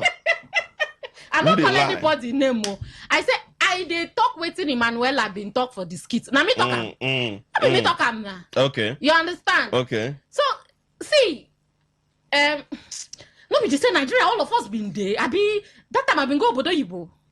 And this Nigeria been there now. Were you not in touch with current realities? Politicians they like that one there. When they want to confuse people, they begin blowing. You are not in touch with the current realities happening in the society. You can't tell me that now that Buhari did not work now in the educational sector now. You can't say that now. Okay, because they've been they feed children for. Yeah, the feeding program was on now. How many was of the our feeding children, program not how many on of our in Buhari children time? drop the food? How many of our children Did they not budget the people that they gave the contract to? They are the ones that They have food. Did they not employ staff? We don't talk Was it not about empowerment education. for those people? Leave the catering aspect of it. We dey talk about the education because she talks saying her husband. Were children not eating food at classroom? Okay, in the class? The food now be they make them go school. They were So they that not they go giving chop them lunch. egg. half egg. Protein. Leave me. But Okay. if we had over 20 million out of school children, and when they say out of school children, Kuro, now be saying that children will be already day school. That's during Buhari that will get 20 million out of school. According to the statistics, statistics, over 20 million. So they don't get the But exact. for Tinubu time, then I say it's in down it is. No. We don't get enough fund. No, for this Tinubu time, not you won't tell me. So out of school children don't reduce. if we been get over 20 million out of school children, that's children will been done already day school. Then for one reason or the other, They drop out. They can't drop out. Now be that figure. Not to talk of the ones where be no even start at all. She. Okay. You want to come to the Amajiri where they for No, streets? let's not go to Amajiri. Which now. one is let's not go there? They're not Nigerian children. Let's leave Amajiri. Where to now. do them? They don't like school. Oh, Some they of know them. they like Some of school. them, they go put school, they go dig for class, they go scratch them. But if our former first lady, they tell us, say for her husband time, they've been focused on education. But during the Buhari time, what did they really focus on, sir? One person for expect, say, okay, this good thing we want to do for the country. For start from that your side, they come now. No be am. I mean, you focus for this side, leave that side. But What during the are time, we what did they saying? really focus on? What did they focus on? Oh, we need to call Femi Adesina. They focus on feeding children. Feeding children. Even okay. when COVID been there, Okay. they go house to house. They Okay. give children food. Okay. So, anyways, while we open the phone So line, you go tell anybody when us Pekin been chop food that time, tell if us. your Pekin chop food during that Muhammadu Buhari, COVID because time. I know say that COVID time, some ingrates go still call say they don't feed you. Why them feed you? And God they watch you during Buhari time. When we open the phone call. Tell us if they really feed you. Then feed your not be you. Then feed. That's how they do then social feed your distance. pikin. So MC Kuro, they do social distance, but then tell us say they carry food go Yes. give children for you house. go open the phone line. You go tell me. Nigeria. Go tell us whether they feed your pikin because you know say get some children feed they eat for school then come back as they no tell you. Go check whether eggs still dey cheap. More rich market. More check which market is Creek Road. We call more rich Creek Road foul, Rumosi. Rumosi market. Bet Niger, we are the home of World Cup 2026. And it's not just because of OneUp, BetBoom, and BetFreeze. Build your betting streak and win big with our 50 million naira goal. Bet Niger, we are the home of World Cup 2026. Not for persons under the age of 18. Bet responsibly. True strength. What defines it? The brilliance of a player, or when a team comes together to win. A solo beat, or the rhythm of many. The flair of one dancer, or the art of a troupe. One distinct voice, or the beauty of the symphony. At FCMB Group, we build ecosystems, empower communities, and create the future. Because we believe it's not just one, but the power of the group that delivers the future we all desire.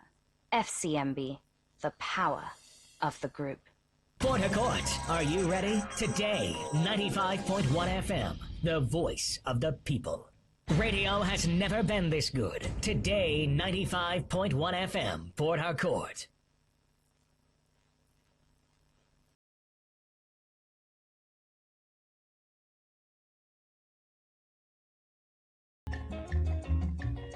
Okay, we don't show back. We see there for 95.1. Waiting they happen at the show. My name is Sikura. I still there with. My own name is Mary Queen. Okay. I'm Sikura. Wait, make I just talk. You get one where one of our president aide talk yesterday. Where the thing they scatter my dada. You know. I don't even get dada. So if they come out, come tell us tomorrow now they will come deny them, or they will come tell us now say President Tinubu's administration focus on this. So we could begin to hit the nail on the head now. If they tell us say as Nigerians they cry say house rent too cost. Say the landlords, not be Nigerian landlords, they benefit from them. Say as Nigeria they cry say food too cost. Say not be Nigerians will be farmers they benefit from them.